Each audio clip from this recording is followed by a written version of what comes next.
سلام تخطاتل تنايز channel كما يتخونوا تبوك تكونوا ناي وترو تمنيتنان بهجناني ولومون كم وترو العلا قداس النجلوهم تحسوتات حزنا لكم قريبنا لنا كسام مودا تنايز مدب مسانا كتصنحوا بخبر نقدمكم لايك مقبار شير مقبار سبسكرايب زي قبركم سبسكرايب مقبار نزي channelنا مدقا بغل من قددما نمعصناكم سلا تدخلوا تقبروا دما دقاقيمنا كنا مسجن نفتو هلو مارسي سفح امقود زلوو سنسيتيف ويون تنقافي انقساقات ናይ ዲፕሎማሲ ናይ ፖለቲካ ወታደራዊ መፍረርሃት ኩሉ ዓይነት ክንርክብ ፍትኒና ስለዚ ግዜ ከይወሰድና መጀመሪያ በዚ እስከ ንኽፈቶ Big question. Why can't Ethiopia, a powerhouse in East Africa, get to the Red Sea? Ethiopia is landlocked. No coastline, no direct access to the sea. But why? It's surrounded by neighbors with coastlines. So why won't Eritrea, Djibouti, or Somalia open the door? The answer isn't just about shipping or trade. It's about power, security, history, and pride. Ethiopia wants more than a port. It wants a safe, reliable, and independent route to the sea. But for its neighbors, that's a big risk. So what's the real story? Let's break it. ብሓፈሻ ኢትዮጵያውያን ንኢትዮጵያ ዝድግፍ ናራቲቭስ እውን ብተደጋጋሚ ንሳቶም ብዝፈጥርዎ ዘለዉ ድራማ ዲ ብካልእ ሕቶ ናይ ኣፍ ደገ ባሕሪ ዝብል ብፍፁም ካብቲ ናራቲቭ ክእላ ይደልይዎን እዮም ዘለዉ እዚ ድማ ኣብዪ ኣሕመድ ደይ መደይ ኢሉ ሒዝዎ ዘሎ ኣጀንዳ ምዃኑ ምግንዛብ የድሊ ነዚ ጉዳይ እዚ ድማ بكل ملكة بإنجليش بزح معكنات جيرو مالو نعو كجاوح زخل ولا تي international media وين كم زبلكم تخالي نعدنا ناتاتهم side of the story كمرز فتن بزح جزيانة ناتهم من قديش تكس جن إرتراد ما نزق نتات زين مبدأ أرجع أقدر أسوق أنا من قصاتن زربان تجبر كم زلا كن رينا بفلاي ني مدرب ني interview هاجر إرترا تخطيلو بزح ብዙሕ ነገራት ክወፅእ ጀሚሩ ኣሎ እቲ ንሱ ዝሃቦ ሓበሬታ ተኸቲሉ ኢትዮጵያ ቅድሚ ሕጂ ዝገበሮ ኣብዪ ኣሕመድ ይኹን ብካልእ ብኩሉ መንገዲ ኣንጻርና ወላ ንሱ ተዛረበ ዝተፈላለየ መልክዕ ከመይ ገይሮም ይገልፅዎ ኣለዉ ንኸመይ ዕላማ ክጥቀምሉ ይፍትኑ ኣለዉ እስከራዩ እዚ ፕሬዚደንቱ ትንተና ያበዛሉ እንደ ፕሬዚደንት አይደለም የአንድ ሀገር መሪ የሀገሪቱን ብሔራዊ ጉዳዮች ናሽናል ኢሹስ አንስቶ هذا بلو كلها عايز اخبركم يا دحانتي انصارتي انترفيو زغبر زلو مالتي يخريكم كونسيستنتلي كيتينيو حاجه بتلي كيتينيو مري بتلي كونسيستنتلي የኢትዮጵያ ጠላት ሆኖ ዘልቋል ኮንሲስተንትሊ ያለ ምንም አቋም ሳይቀይር ከየትኛው የኢትዮጵያ ጠላት ተብሎ ከሚታወቅ የውጭ ሀገር ወይም የውስጥ እንትኖች ኢትዮጵያን ያፈርሱልኛል ብሎ ከሚያስባቸው አካላት ጋር በተደጋጋሚ ሲደግፍ ሲያስታጥቅ አይተነዋል ማለት በኢትዮጵያ ውስጣዊ ጉዳዮች በተደጋጋሚ ጣል ከም ትሪዎ ዘለኹም ፕሬዚደንት ኢሳያስ ካብ ኩሉ ዓይነት ፀላኢ ኢትዮጵያ ዘለዋ ቀዳማይ ናይ ኢትዮጵያ ፀገም ክፈጥር ዝኽእል በተደጋጋሚ ኣብ ውሽጣዊ ጉዳይ ናይ ኢትዮጵያ ኢዱ ዝእቱ ልዕሊ ኩሉ ድማ ንኢትዮጵያ ፀገም ክፈጥረላ ዝኽእል ከም መራሒ ገይሮም ታርጌት ዝገበረ ናብቲ ፕሬዚደንት ጥራይ ዝገበረ ካምፔይን እዮም ክገብሩ ጀሚሮም ዘለዉ እዚ ሕጂ ምስቲ ምስ ኣብ ዝቐርቡ ሎቢስትስ ዝገብርዎ ዘለዉ እውን እታ ሓይዝና ክንሪኦ ኢና እዚ ስኢልካ ዝግበር ዘሎ ኣይኮነን ምስቲ ረጂም ቼንጅ ዝበሃል ናይ ቀደም ዝነበረ ፊሎሶፊ ንዑ መሊስካ ናብኡ ንምእታው ዝህቅንዎ ዘለዉ ኩነታት እውን ክንርኢ ኢና እንታይ ማለት እዩ እዚ ፕሬዚደንት ኢሳያስ ቅድሚ 4 ዓመት ሚድያ ናቶም ናይ ኢትዮጵያ ሓደ ካብቲ ናይ 27 ዓመት ናይ ህወሓት መርሕነት ከሎ ኢትዮጵያ ከም ኢትዮጵያ ንክትቅፅል ዝገበረ ናይ ኤርትራ ፕሬዚደንት ኣበርክቶ እዩ ነይሩ ናበለዮም ዘረቡ ነይሮም ስለዚ what happened today ተገምጢሎም ከምኡ ክብሉ ኩሉ እታ ውሽጦም ዝካየድ ዘሎ ኩነታት ናቶምን ውፅኢት ናይቲ ፖሊሲ ናቶምን ኣካይዳ ናቶምን ምዃኑ they know this ጅንታይን ክገብሩ ዝፍትኑ ዘለዉ ከመይ ጌርካ ነቲ ኣብ ውሽጥኻ ዘሎ ሽግር እሞ ክትፈትሖ ዘይከኣልካ ናብ ኤርትራ ኣውትሶርስ ጌርካ ናብ ኤርትራ ሰዲድካ ኤርትራያ ነቲ ናይ ደገ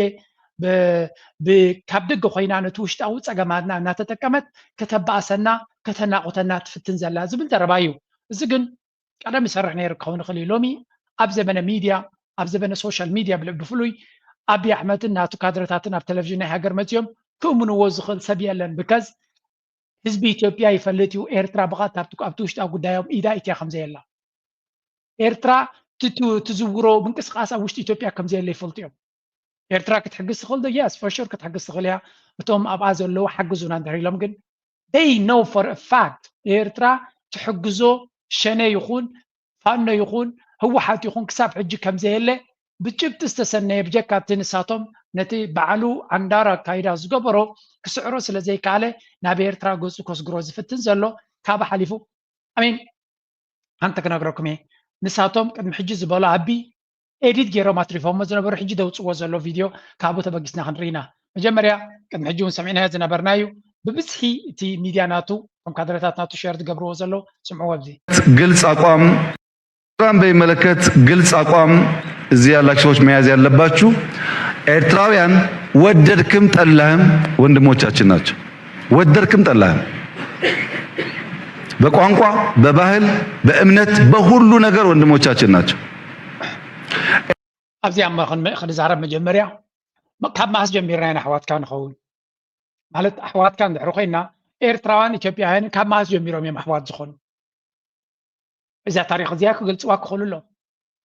معاسينا أحوات نيرنا أحوات كان لنادي زغلو زبن هاي لسلاسة زغل القفعي أبي إيرترا دفت أميرو اللهم سنبتي لك أب على وكل باز في أم زنبري أب أورد في أم زنبري أب شعب في أم زنبري أب عنا استفدت سمي أب بس كديرة استفدت سمي كان بزو عادات كنت أحسن غلا باز استفدت سمي كل زقف عزي حواسل زغنا اليوم تقفون يركم تسبير ترى زي أبي أكابينيت كفالات تجي مرتاحونات ناتكم بفلاي كابز سبزي كابزا مال حسنا يزي كاب لسان نايزي مرحزيات وصت حواتنا تبلكال مدالويت أجندة مخانة تفضل لكم كسابز دلو يحنكس مش دلو وجن إيرترا يقدسوا ولا إيرتراوي يقدسوا سلزي أبا كليركم كون علنا مخنياتو الزي مال حاسس نايزياتو بزوع جزية حدا قادو خون الناس سومي أنا لكم كابنا 4 كيلو مرحتي كادرتاتنا أبي يقولنا إثيوبيا بحفشة نسبة إيرترا خنو كنت فوينا نسبة إيرترا 50 يوم كزارة بخلو يحيش كاب فقر لنا حونة لنا قبل خلو مخنياتو تافقري مرزل لو أبوم بتافقر جيروم يوم نسبة إيرترا مبزحت زي حدا قازوت كو مبر بباسم بفقران እኳ ጽቡቅ ገይሩ ኤርትራ ነቅሒሎም ዘለ ኤርትራውያን ወደድክም ጠላህም ከየትኛውም ሀገር በላይ በቅርበት ከኛ ጋር ተቆራኝተው የሚኖሩ ሰዎች ናቸው። አሁን እየረገምክ፣ አሁን እየሰደብክ፣ አሁን እየገፍ ጂ ዛዘርባዚያ ካለይት ድማ ዲባንክ ክገብሮ ኤርትራ ስለምታይ ብፍሉይ ተቀርባካ ናኻ ንምንታይ ትብለኩም ዘለኹ እዚ ዘረባዚ መርዝ ዘለዎ ዘረባይ أب إثيوبيا كل الصومال زبالت فلتورو أب إثيوبيا كل الصومال زبالالو هذا أب كل قانقو بحلو هايمانوتو everything نايتز بتي من الصومالي هذا يو سيزي كم يجري إيرترا قدام يلعلو كل صغار بكا أب كل الصومال زقم زلوز بقى ملو بملو من الصومال هذا يو كالاي بهزب انت هرمتيخا بناتو زربا زي دي بانك خنقبر لنا مغنيات حدا جنيانت ناتو ما بيزلو جبتي كل تعينت بهير ترايزلو كم هاجر عفارن سومالن يزلوا كلتيوم تم حزب دما ابي يالو اب ኢትዮጵያ ያለው ስለዚህ ጅቡቲ ተቀርባካ መጀመሪያ ለማንም ጅቡቲ ተቀርባካ ምክንያቱ በኤርትራ ተሻዓተ ብሄር አሎ ገለ ብሄራት ኣብ ዓድኹም የለና ኣብ ኢትዮጵያ የለን ኣብ ኢትዮጵያ ዘይ የለ ብሄር ኣለና ራሻዳ ይብልኩም ፎር ኤግዛምፕል ከመውን ናራ የለውን አቦ ብደውየት የለውን አቦ ማለት ስለዚህ ብዙ ብሄራት ኣለና ኣብ ዓድኹም ዘይ የለ ስለዚህ ኤርትራ ብፍሉይ ተቀርበና ድብል ዘረባ ጽቡቅ ናይ ዝምድና ፖለቲካ ከይመስለኩም እዚ ሓደገኛ ዘረባ እዩ ንሱ ኤርትራ አካል ግዛትና ወሪር ሒዝናያ ስለዝነበርና ወደባት ናትና ንጥቀመሉ ስለዝነበርና ብዘይ ሕግን ብዘይ ስርዓትን ተቀርበና ይዝብለና ዘሎ እምበር ብዓይኒ ሕጊ ብዓይኒ ቅርበት ናው ይጎቱ ኦሮሞ በይ ዘሎ ክንዲ ገለ ክፋልናቱ ኣብ ኬንያ ኣሎ ስለዚ ህዝቢ ኦሮሞ ብዙሕ እንድሕር ኮይኑ ዓብ ክፋልናቱ ኣብ ኬንያ ኣሎ ኬንያ ቀዳማይ ተቀርበካ ብህዝቢ ተኮይኑ you don't have to distinguish ኤርትራ ብፍሉይ ትገልጸሉ ምክንያት የብልካ ኤርትራ ልክ ከም ካልኦት ሃገራት ጎረባብቲ بوغن سودان تخوينو بوغن غامبيلا زولو دي غله بو زولو تزبي اب دوب سودان دي سودان زولو لك حدا يدمسل السون كوس بغاي ابير ترى زولو حزب وحد يلكم تغلصوا كل غزي وحد تحرقينو اب كالو زولو حزب يبزح سو تحونتك زمدنا زياده ويك بزح زغل حونت نقل ملن صلينا يكون نايز يوم حونت من كل غزي ناب حوختونا مزدلي تريم تحونت زتقملا بزياده ما كردا انكلالنا سناي غربتنا نمبر كينو زحلفه قربتن مقررابن اجنا ناي بوليتيكا كونه يغباني غربابت مخانطራ ያخلنا كينو كحلف يبلو تزمدنا مس ኢትዮጵያ ዘሎ ስለዚ ወዳኹም ጠላኹም ወላ ፈቲኹም ጸሊኹም ኩብታት በሃል ዘረባዚ ሸፈትዩ ኤርትራውያን ኣብ ኢትዮጵያ ኣብ ዝተፈላለዩ መድረክ ተሳቂዎም ኣለኹም በርፍሉ ያይገበርኩሎም ኤርትራውያን ብፍሉይ ስለዚ ብጽሑኹም ኤርትራውያን ፍሉይ ሓለፋ ኮይ ትገብርሎም እዮም ኣብ ኢትዮጵያ እምበሺ መልሓስኩም ክትከፍቱ ከለኹም ኩሉ ግዜ ኤርትራውያን ሕማቅ ክትገብሩ ጥራይም ተሓስቡ ዕድል ክትረኽቡ ከለኹም ኤርትራው ጥራይም ተሳደዱ قال زي قاكو هبتو سريعكم سردكم مكوية يبلكم نيرترا 30 عامات أبعدو كم حسم تشفشيفكم مقطع كيكون بسنك تشفشافناتكم أبي إثيوبيا خيدو كم إثيوبيا ونزنبر دما هبتون نبرتون حبر عين خادة سايبلنا نلقاو حفكان يركا سلازي نابي إيرترا فلوي تسلم فلوي فقرية بالكان زياد راي كم إيرتراوي نصور زغونا مرقز كلونا يزلاني أنا هتكم دي أنا قبرو نزي كتعطلنا كنا فكري بالله فعل التامطاو አትችልም ወንድም ከሆነ ወንድሜ ብለህ በልበ ሰፊነት ማየት አለብህ አንድ ቀይ ባህር የተሰራው ለግመል አይደለም መዋጋት መደባደብ መሰዳደብ አያስፈልገንም ብዙ መንገድ አለው በረጋና በሰከነ መንገድ ማየት ያስፈልጋል ኢትዮጵያ ቀይ ባህር ማጣቷ ስህተት ነው ተሳስተናል ኃላፊነት የምትሸከም ሀገር ሳናቅ ነው እንድትፈርስ ያደረግነው ማካካስ እንፈልጋለን ወደሚል ተቀይረዋል سنتاي زبل زلو زي تزربات مجمريا زبتستان هزربا مماغرتي وي مخفت اف داين يرمبر توي داين يرمبر اتمرزي كم جيل خمس مس سنه فلتينا انتاي زبل زلو اي بحري نغمال يكون نغمال دي خون خبتيني نمراخب دي خون ننقدي وان انت اي بحر زوسنون برسخاتو سنه نغير يكون اي بحر انت عرض لي قنتا كيف نسكتم كادرتاتو بحتو اي بحر كزارب كله ايثيوبيا تزارب كلاكو بفلوين ايرترا كوز ملكتا يكوننا نزارب زلنا No, كل جزء زعبير ايرترا تزاربو we know you sometimes we know you better than you know yourself هذا جزء كاب نفسهم للعلي اصدقنا انا نفلطهم سلن قدو سلام يكونن سقاينا حزبنا سقاينا هاجرنا منጭናቱ ካብኦም ስለ ዝኾነ ሓደ ሰብ ክጸግብ ከሎ ኩሉ ግዜ ድሽን ደሓካቱ ኮይኑ ንሱ ከይርዶ ኸሊ ዝሃርማ ይርዶን ዝተሃርመ ሰብ ግን አይረሰኒ ለዚ ንሕና ቃንዛ ስለ ዘሎ ትዝብና ክሳብ ሕጂ እውን ትናቶም ዕንደራ ዋጋ ይኽፍለና ስለ ዘሎ ነዚ ኩነታት ዝሸለልና ንሪኦ ይኮናን ኣፎም ከይከፈቱ እንታይ ከም ዝደልዩ ዝርዳእና ህዝቢና ሕጂ እንታይ ዝብል ዘሎ ቀይ ባሕሪ ዘጥፋናዮ ምክንያት ብጌጋይ ነይሩ ቀይ ባሕሪ ብጌጋ ዋላ ብስሕተት ኣይጥፋኻዮም ቀይ ባሕሪ ናብ ዋናታቱ ይኸይዱ በወገን ኤርትራ ዘሎ ቀይ ባሕሪ ዋናታቱ ወሲዶሞ መጀመርያ ብቕልፅሞ ለሚንካ ወይ ግን ተመፃዲቕካ ያብካዮምን ኮራርንቱ ኣርጊፎም ነቲ ስርዓታዊ ዝነበረ ቤላ ገይሮም ረሚሶም ሰራዊቱን መንግስቱን ኩሉ በቲኖም ከምዛ ሓማኽሽቲ ይልብ ንፋስ ዝኸይድ ከማ ገይሮምካ ወዲኻ ድሕሪኡ ድማ ዲሞክራሲያዊ መንገዲ ሕጋዊ መንገዲ ፍትሓዊ መንገዲ right to self determination ዝበሃላሎ ናይ UN ቻርተር ዝርዳእኩም ተኮይኑ የህዝቢ ኤርትራ ናትኩም ፍቓድ ኣየድልዮን ሃገር ንክኸውን ናቱ ሪፈረንደም ገይሩ ጥራይ ከረጋግፅ ዘለዎ ስለዚ ሪፈረንደም ዝበሃል ገይሩ ሪፈረንደም ድማ ቴክኒካሊ ክልተ ሕቶ የንፅሕተታ ኩሉ ግዜ ሪፈረንደም የስ ኦር ኖ ኢኻ ትብል ናፅነት ዲኻ ትደሊ ወላ ከም ቀደምካ ትብል ናፅነት ኢና ንደሊ ኢሉ ህዝቢ ኤርትራ 99 ፉል ስቶፕ ናትኩም ዲቤት ኣይኮነን እዚ ናትና ዲቤት እዩ this is our debate نحن هنا ندليو نابين نقصر نحن زملكت برنا هون زملكت يكون سلازي حزب ኤርትራ بكل መንገድ ናጽነቱን ሉላውነቱን ዘረጋገጸ ህዝቢ ድሕሪ ተመሊስካ ቀይ ባሕራት ፊና ብላብላ ቀይ ባሕር ካኮ ካብ ዜሮ የጥፋኸን አይን ደልየና ኣግማልኩም ኣስትዩ ልትቃል ትጥቀመሉ ዘለኻ ቅድሜኻ ዝነበረ መራሒ ዝነገረካ እዩ ቅድሜኻ ዝነበረ መራሒ ቀይ ባሕሪ ብዝበለፀ ተርምስ ክንባካ ኢሎም መኸለው ኖ ናግማልኩም ኣስትዩሉ ኢሉ ገዲፍን ጅቡቲ ኸይዱ ጅቡቲ ኸ ጎራሓትዮም ዝድንግፁልኩም ኣይኮኑም በላ ገይሮም ያላድድኹም ኣለው ባዕልኩም መሪፅኩም ከይድኩም እዮም ጅቡትን ተመሪርኩም ኮ ኬንያ ክትከዱ ትኽእሉ ነርኩም ብሶማልያ ኮ ርክብ ክትገብሩ ትኽእሉ ነርኩም ኣይገበርኩም ስለዚ everything lies on yourself ባዕልኻ ዝፈጠርካዮ ሽግር ናብ ካብታብ ጎረባብትኻ ክሸጦ ኣይትፈትን ኤርትራ ድማ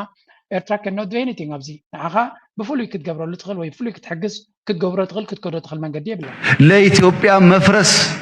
አሁን ለምንባላው መባላት ሁሉ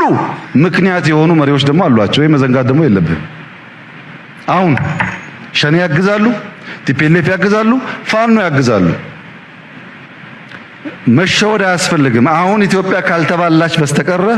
አንድ ከሆነች ወደኛ ትዞራለች ብሎ የሚያስቡ ሰዎች አሉበት ባፈሻ እቲ ጸገማቱ ኩሉ ኣብ ውሽጡ ላሎ ብሎ ዘሎ ናባናይ ክጠውየ ዝፍትን ዘሎ ቢቢሲ ካብ ፕሬዝደንት ናይ ኤርትራ ዝበሎ ኢሎም ዝገበርዎ እስከስምዖም ኤርትራ ኩናት ከም አቶ ኢሳያስ ኤርትራ ኩናት ከም ዘይትደሊ ብምምልካት ዓዲ ዋዕሉ ብዝብል ናብ መንግስት ኢትዮጵያ ዘቕንዕ መልእኽቲ ኣመሓላሊፉሎም በኢትዮጵያ ብስም መስኮት ባሕር ዝግበር ዘሎ ሃቐነታት ጉዳይ ኢትዮጵያ ኣይኮነን ኢሉ ዝገልጽ እቲ ፕሬዝደንት እቲ መዓልታዊ ናብ ኢትዮጵያ ዝጓረት ዘሎ ኣጽዋራት ካብ ኢማራት ዓረቢ መጽእ ምህላው ካብ ዓይኒ ዝተኸወለ ኣይኮነን ብምባል መንግስት ኢትዮጵያ ኣብ ዘይጉዳዩ የሳሲ ከም ዘሎ እዩ ከሲሱ እዚ ናይ ኢትዮጵያ ዘሎ ኩነታት ተጠቂሱ ነይሩ ዝሓለፈ ኣብዚ ምናልባሽ ዝድገም ነገር ዓዲ ዋዕሉ እዚ ኩሉ ዝኸይድ ዘሎ ብድሕሪት ዝድርኹ ሓይልታት ኣለዎ ካብ ነዊሕ ግዜ ክዋስኡ ዝፀንሑ ተቀዲመ ተቐስኮ ናይ ተጥቢዕ ናይ ምስካን ናይ ዘይምስካን ዝበሃል ኣጀንዳታት ኣብዚ መወዳእታ እዋን ብፍላይ ኣብ ኣሜሪካ ምስ ናይ ትራምፕ ምምፃእ ክጎየሉ ዝፀንሐ ጉዳይ እዚ እዩ ነዚ ቦታ ነዚ ከባቢ እዚ ብምሉኡ ናይ እስራኤል ምቁፅፃር ከም ዝህልዎ ከተረጋግፅ ምእንቲ ባይታ መድሚድካ ትፀንሕ ክትክእል ኣለካ ኣብዚ ትማሊ ንዛረበሉ ነበርና ፌደራል ከምዚ ኢሉ ሓደ ከምዚ ኢሉ ዝበሃል ዘሎ መን እዩ እቶም ቀንዲ ደገፍቲ ኢሉ ዝምጉተሎም ፌደራል ይኹን ፕሮስፐሪቲ እስራኤል ቁጥሪ 1 ቁጥሪ 2 ኢማራት ፈረንሳ ሳልሰይቲ ኣሜሪካ ራብዒቲ እዚአን እንተን ቀንዲ ኣለዋ ኢለን ዘብላ ዘለዋ ኣብዚ እዋን እዚ እንታይ እዩ ረብሓታቶም እዞም ሓይልታት እዚኣቶም ኣብ ወሽመጥ ዓደ እንታይ እዮም ገብሩ ደልዩ ስለምንታይ ናይ ሶማሊላንድ ጉዳይ ንበይኑ ኣጋዊሖም ኣቕርቦ ኣለዉ ኣብ ውጭ ሶማልያ ዝግበር ዘሎ ምትእትታዋት ንምንታይ ዕላማ እዩ ኣብ የመን ዘሎ ኩነታት ከ ናበይ ገፁ ከምርሕ ይኽእል እንታይ እዩ ድምሩ ምስ ኣብ ከባቢ ዘሎ ኩነታት እዚ ናይ ቀይሕ ባሕሪ ዝበሃል ናይ ወደባት ሑደይዳ ዓሰብ ፖርት ሱዳን ጀዳ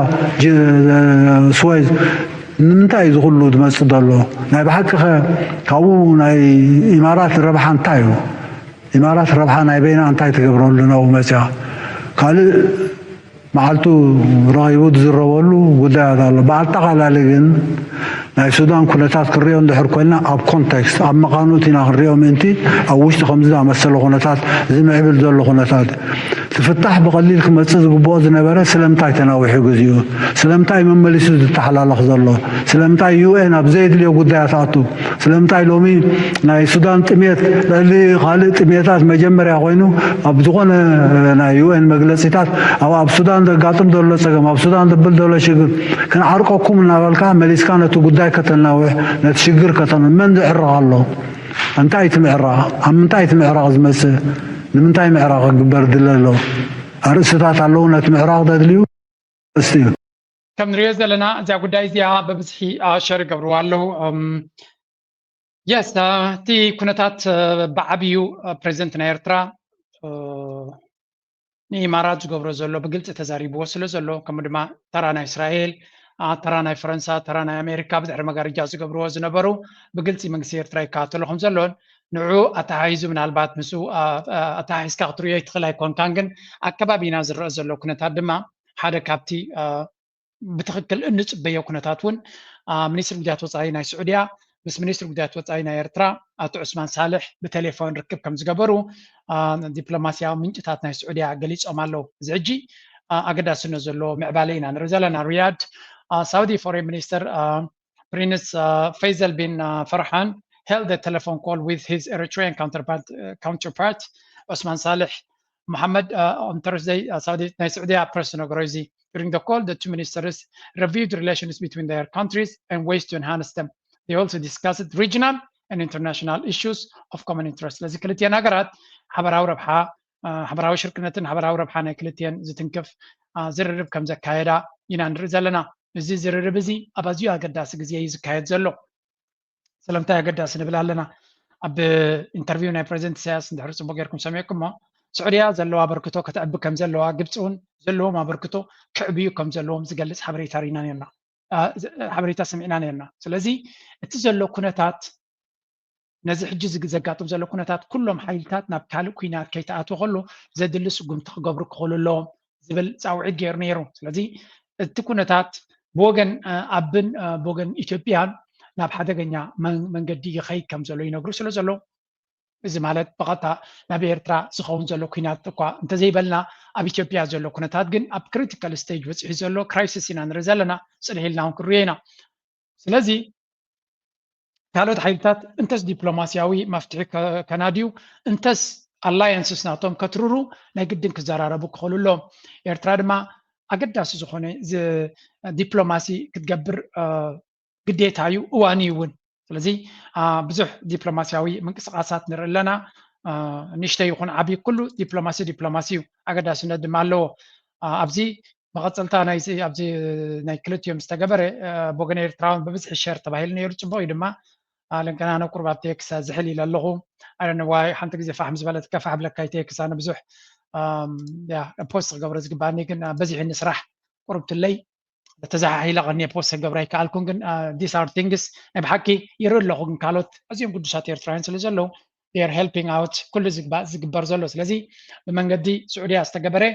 ዲፕሎማሲ ናብ ኤርትራ ገጽካ ጽቡቕ ነይሩ ክቕጽል ይግቦ ካብን ላዕሊ ክኸይድ ንደሊ ግን ካልእ ዲፕሎማሲ ወይ እውን መቐጸልታ ናይቲ ዲፕሎማሲ እውን ንርኢ ኣለና ኣብዚ እውን ብወገን ሶማልያን ኤርትራን ኣምባሳደር ኤርትራ ኣብ ኣሜሪካ ኣቶ ብርሃነ ገብረ ህይወት ማለት እዩ ምስ መዘኑ ኣምባሳደር ናይ ሶማልያ ከም ዝተራኸቡ ኢና ንርኢ ዘለና ኤርትራ's charge the affair to the US and Somali embassy in Washington DC ክልቲኦም ኣተራኺቦም ከም ዝተዘራረቡ ኢና ንርኢ ዘለና their meeting focused on strengthening Somali-Eritrea relations which discussion is centered on enhancing bilateral regional stability and cooperation in the Horn of Africa ስለዚ እዚ ኣገዳሲ እዩ every step ናተተሓሓዘ ዝኸይድ እዩ ሶማልያ ኣብ መንጎ ኤርትራን ሶማልያን ዝነበረ ኣቢ ኣፍሺለ በቲነ ኢልዩ ሓረካት ክገብር ፈቲኑ ነይሩ no way the relationship is solid ጽቡቕ ዝኾነ ኣካይዳ ኣለዎ ኤርትራ ድማ ገለገለ ሰባለ ሶማልያ እንታይ ክትገብረልና እሞ ገለ ነው every country is important ነፍሲ ወከፍ ሃገር ዲፕሎማቲካሊ ኣገዳሲት እዩ ስለዚ ኤርትራ more diplomatic friends ክህልዋ ኣለዎ ተርዲምሎም እቲ ኢትዮጵያ ዝበሃል ኩሉ ግዜ ንኤርትራ ብምንጻል እዩ ዝዕወተላ ንኤርትራ ኣነፂሉ ክዕወት ዝደሊ ንኤርትራ በይና ትሪፍዩ ንቕድሚት ክኸይድ ዝደሊ ስለዚ in that kind of situations ከተፍቅደሉ የብላ ንኤርትራ ኩሉ ግዜ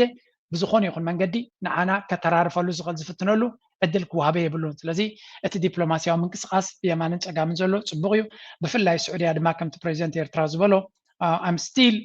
expecting more ካብ ስዑድያ more ዝምድናታት ክግበር ናይ ብሓቂ እቲ ፓርትነርሽፕ ከምቲ ዝድለ ዝዕግብ ውፅኢት ኣይንሪኦልና ዘለና መንግስቲ ኤርትራ ካልእ እናባይ ዘሎ ወላ ካብ ግብፂ ዝዕግብ ከም ዘይኮነ ፕሬዚደንት ኢሳያስ ተዛሪቡ እዩ ካብኡ ንላዕሊ ክትገብር ይግባእ እቲ ግብፂ ዝበሃል ዘሎ እውን ኢሉ ነይሩ ብፍላይ ናይ ግብፂ ሕጂ ክምለሶ ኢና ብዙሕ ምዕባለታት ከም ዘሎ ከተሓዘልኩም አሁን ኢትዮጵያ ካልተባላች በስተቀረ አንድ ከሆነች ወደኛ ትዞራለች ብሎ የሚያስቡ ሰዎች አሉበት ግን ወንድሞቻችን ናቸው ጠይቀናቸዋል እኛ እንዴት ነው በአንድ ጊዜ ሸኔን በአንድ ጊዜ ፋኖን በአንድ ጊዜ ቲፒኤልኤፍን ሁለት የማይፈላለጉ ኃይሎች የምታገዙ ለነሱ ዋና ግብ ኢትዮጵያ ሰላም የሚባል አግኝታ አለማረፏ ነው ዘረባዚ ክንምንታይ ሓደገኛ ዘረባ ምዃኑ ኤርትራ ኢትዮጵያ ንኽትበታተን ትሰርሕ ዘላ ሃገር እያ ኤርትራ ምስ ማንም ፀላኢን ኢትዮጵያ ክብትን ዝደሊ ሓይሊ ትሰርሕ ዘላ እያ ብምበዓል ህዝቢ ኢትዮጵያ ኣብ ጎኑ ንኽስለፍ ናይ ሓዋሩ ጽልያ ኣብ ልዕሊ ኤርትራ ንክህልዎ እዩ ዝደሊ ዘሎ እዚ ዘረባ እዚ ድማ ኣቕሊልና ክንሪኦ የብልና ጽቡቕ ግን people are responding to him listen ሁለተኛ ጦርነት የኤርትራው ጦርነት የኢትዮጵያ ጉዳይ አይደለም ኢትዮጵያ ወደብ ካላገኘች በስተቀር አትኖርም የሚባለው መች ነው ኢትዮጵያ ወደብ ያጣችው ወደብ ማለት እቃውን የምታስገባበትና የምታስወጣበት እስከሆነ ድረስ ያ ችግር እስካልተፈጠረበት ድረስ ታፍኜ እሞታለሁ የሚለው ትርክት ሌላ ጉዳይ ነው ይሄንን አደረጉ ነው የሚሉት yes እዚኦም ሕጂ እቲ ኣክቲቪስትስ ወይ እውን እቶም ምሁራት ናይ ኢትዮጵያ ነው ኣቢ ሓሳቡ ለኽባት እዩ ወደብ ዝበሃል ሕቶ ንካልእ ድራማ ዳ እምበር ምስ ጉዳይ ናይ ኤርትራ ናብ ኤርትራ ዘዋግእ ምክንያት ሃገራዊ ረብሓ የብላን ኢትዮጵያ ናብ ኤርትራ ክትገብሮ ዕብዳን ጥራይ ዳ እምበር ወደብ ኣጥፊና ክንመልስ ኢና ዝብል ዘሎ ኣጀንዳ ኢትዮጵያ ዝምልከት ጉዳይ ኣይኮነን ኢትዮጵያ ካብኡ ክትረብሕ ኣይትኽእልና ብዙሕ ግዜ ብሳይንሳዊ መንገዲ እውን ገሊፅ ወይ ወደብ ንክትሃንፅ 4 ቢልዮን 30 ቢልዮን ይዘድልየካ ካበይ ኣምፂኣ ኢትዮጵያ ክትሃንፆ ስለዚ ድራማ እዩ ዝገብር ዘሎ ኣብ ጅቡቲ ብዙሕ ኢንቨስት ገይርና ኣለና ኣብ ላሙ ኣብ ኬንያ ብዙሕ ኢንቨስት ገይሩ ፅርግያ ይስራሕ ኣሎ ሶማሊላንድ ኣሎ ስለዚ ብካልእ ብዝሓሰረ መንገዲ ክጥቀምና ደለየ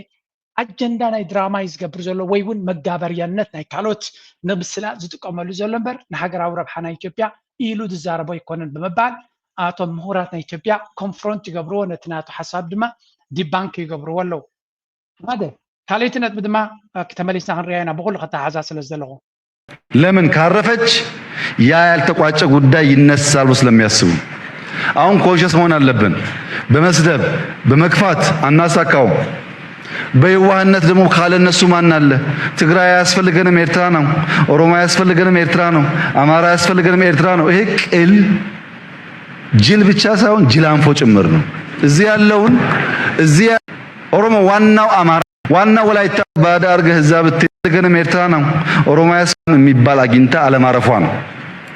ለምን ካረፈች ያለበት ጊዜ ያለያይተዋል፣ ጊዜ ይመልሳል። እንደምትታረቅ ባሉ ያሉት ነምበር 1 እነሱ ናቸው። እነዛ ወንድሞቻችንን ወደ ምንዳ ማሸጋገር አለብን። እዳ ነው እሱም። ጽም ቢሆን ሰላም ያስፈልጋል። ባፈሻ ዛ ቪዲዮ እዚኣ ቀደም እንዲገይርዋ ግን ገለ ክፋር ሰግመንት ተቆሪጡ ዝነበረ እዮም ደጊሞም ደውፅዎ ዘለዎ ብዙሕ ብዛዕባ ኤርትራ ንኤርትራ ኣመና ብዘዳኽም መንገዲ ድኽነት ከም ዘለና ገይሩ ዝገልጽ መቸም እቲ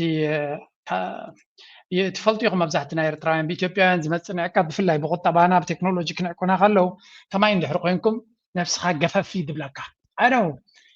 ብኤርትራ ዝኣክል ብምዕባለ ዝግለጽ ዝነበረ ምዕቡል ከተማታት ምዕቡል ትሕተ ቅርፂ ምዕቡል ህዝቢ ዝነበረ ሎሚ ብድኽነት ብድሕረት ብድንቁርና ከባጭውልና ከለዉ ኣይዶኖ ከማይ እንድሕር ኮይንኩም ብዙሕ ከም ዝስማዓኩም ርግፀኛ እየ በሬን ወይ ግዜ ኣለዎ ንኩሉ ከም ዝበሃል ኣነ ይስምዓኒ እዩ ኣምባሳደር ሶፊያ ተስፋ ማርያም ለንቀነ ንሲንጋፖር ከይዳ ነይራ ሲንጋፖር ትብል ቃል ክንሰምዕ ከለና ኩሉ ግዜ ሓደ ካብቲ ክንኮኖን እንደሊ ዝነበርና ሃገር እዩ visiting Singapore puts the issue of land and water in sharper perspective ኤርትራ ናብ ሲንጋፖር መገሻ ኩሉ ግዜ ዘገርም እዩ ብፍላይ ኣታሓዛ ናይ ማይ ሕቶ ናይ ማይ ሕቶ ናይ መሬት ክትርኢ ከለኻ ናይ ብሓቂ ብዙሕ ካብ ሲንጋፖር ትመሃረሉ እያ ትብል ዘላ ናይ ኤርትራ ስፍሓት ናይ መሬት 159 ግዜ ካብ ናይ ሲንጋፖር መሬት ይዓቢ ኣመሳሰላ ሲንጋፖር ዝበሃል ሃገር ገለ ካብቶም ኣብ ቁጠባ ዝዓበዩ ሃገራት ዝበሃል ናቱ ሃገር ክንዲ ምንታይ እስከ ክንዲ ዳህላክ an island nation only slightly bigger than Eritrea's dahlak. Oh my God. سمعني يعني الدحلاك ترى بين ناس بسنغافور كتوالدر كم تخليات نقرنا لله. The population of both countries is similar. كند دحلاك زعكل كند دحلاك ترى زعكل هاجر كابز بيرتراس بس حزب الله. This is crazy man. I mean Singapore زي تفلتوها despite having similar population size, both countries face unique but parallel challenges. In such contexts, human capital becomes the cornerstone of sustainable development. And His Excellency President Isaias Afwerki alluded that to his recent interview. Highlight of our study visit to Singapore includes a tour of the Maritime and Port Authority, which oversees the country's maritime sector. Plays a key role in developing Singapore. So, tayu ab Singapore keda ab tazawaro liznabar Singapore زي تفلتوها نزيد مثل it's one of the fascinating places on the planet. حركة industrialization ab ترزم بعلد بس هاجريو. ስለዚህ GDP per capita ناتهم سماي زي ببستري والله ذا كندي هلاك ترايت خون هاجر GDP per capita ناتهم ويكا قطبنا يتهاجر ببز حزبها مستمغلة 250 شح نحد سب يزبط قطباناتهم سلازي زي كنتشان إسرائيل سلسلة زنبريو كاب زبط هاجرات زعبي كاب فرنسا UK كلهم رأيهم تم UK US فرانس قال ملتري وما لهم أمريكا كمان كاوت بيج أدم السلي سوساشح أنا هناك كاب سويسرا زغمت مثلا سنغافورة كندون تري كابون لا علي مثلا ناتنا بحفشة أب سويسرا زلهم مالتي how come هذا كندزين إشتى هاجر إيرترا إذا هاجر زيا كاب سوسا كسب 9 هذا مرحني روا ليك ونيوز بالتري وزلهم نسي جروا إيرترا أفتسعن حدا أفتسعن كنت نسأل كم زيك سنغافور كن كوني نقبل خلو ناي 3 عامات قعزو قطباوي بسكاسة ناي سنغافور سلازريز نبرو ناي سنغافور مقرح يزاد لنا زبل الرعاية كاوست بقسي نيرو سلازي سلام انتهينا ناي سنغافور الرعاية ولا كانوا جزء طويل تنبرنا أو زين من لا سنجي ولا قعزو حقراود احنا تطوابي لنا تنبره سلام انتهينا ودين من لاس سلام انتهي بس كان بعد سنغافور كبارتنرشيب زي نقبر نزبل حتو طبعا بريزنت سياس ملسك بنا نصبنا يرنا في انترفيو ناتو التير ريليشن شيب مسكالو تاغرات زقبر زلو سلام انتهيو اب حدا ما على بدا يبصح كل زي نقمتينا سلازي ابيونا ويقل ملنا بلقن بريزنت هاغر ايرترا exactly what is happening كجلس انت زغل كند من تاينز بيرترا صبغ متسمع because بزعو زي اب بدحر مغارجا سبسكريبت الله نسمينا نتي درجة أبيرترا بريزنت سياسي وساني قالوا كله حبريتا زبكة سكندر حبريتاي وساني فيجر أبو طبع بوليتيكا نيرترا بريزنت سياسي وساني الذي نسو زبلو تقند أقدر سنزلوي نسو زي بلو دما يترف عنه مالتي الذي حانت كابتي زيادة كم إيرترا ونسبيا زلنا نايقل حقرات ناي تشاينا موديل أب عدنا كنريالو زي نخل بس تشاينا تبغز عندنا تلنا ቻይና ንላዕሊ ዘብፅሓ እንታይ እዩ ሲንጋፖር ንላዕሊ ዘብፅሓ እንታይ እዩ ንኣብነት ኣብ ህዝቢ ኢንቨስት ምግባር መንእሰያት ክመሃሩ ከም ዝኽእሉ ትምህርቲ ጥራይ ንበይኑ ግን ለውጢ ይምፅን እዩ ዝተማሃረ ኣብ ፕራይቬት ሴክተር ትካላት ንክገብር ቢዝነስ ንክገብር ክወናጨፍ ዕድል ተደይድካዮ ምሄርካ ንመን ይኸትቦ ነቶም ባይታ ዝፈጥሩሉ ይኸትቦ ዝተማሃረ ናብ ኡጋንዳ ኸይድ ዝተማሃረ ናብ ሱዳን ኸይድ ናብ ኣሜሪካ ኸይድ ናብ ኤውሮፓ ይኸይድ ንዓታቶም የማዕብል ስለዚ ፕሬዚደንት ኢሳያስ እንተቂስዋ ነይሩ ዓቕሚ ሰብ ናዘ ዝተማሃረ ይወፅእ ኣሎ እዚ ድማ ሓደ ካብቲ ፀገም እዩ ምክንያቱ ብንየው ዝስሕብዎ ሰባት ስለ ዘለው ነቲ ሃገር ድማ ዓቕሚ ሰባ ክሰርቁላ ዝፍትኑ ኣለው ወል ናይ ብሓቂ ንሓዝን ክንደይ ግዜ ድማ ተዛሪብና ኤርትራ ኸ ነቲ ዓቕሚ ሰባ ምስ ተማሂሩ ምስ ወዳ ዩኒቨርሲቲ እንታይ ባይታ ትቕርበሉላ ኣበይ ክፃወት ትሕቶላ ኩሉ ግዜ ዲ ናብ ክተት ከኣቱ ናይ ሃገራዊ ድሕነት ሕቶ ፅቡቅ ገይሩ ዝርዳእና ነብዚ እዋን እዚ ምክንያቱ ካብ ዝገየርሲ ኣብይ ኣሕመድ ክወረኩም እየ ዝብለና ዘሎ ዊ አንደርስታንድ ዲስ ዊ አር ኖት ላይክ ኣብ ሰማይ ኣብ ህውተት ኣይኮንና ዘለና ግን ሃው ሎንግ ንክንደይ ነቲ መንእሰይ ዝኾነ ይኹን መፃኢ ክሃንፅ ዕድል ከይተኸፍተሉ ሃገርና ክትቅፅል ትኽእል this question needs to be addressed as soon as possible ኤርትራ ነዚ ቀልጢፋ ክትምልሶ ዘለዋ ኮይኑ ይስምዓኒ ብፍላይ ሕጂ ወላ ብንሽተይ ክፋለ ይድብል ኣለኹ ብንሽተይ ሓደ ካብቲ ንፕሬዚደንት ኤርትራ በብዝሒ ትፅቢት ተገይሩሉ ዝነበረ ድማ ናብዚ ጉዳይ እዚ ዝያዳ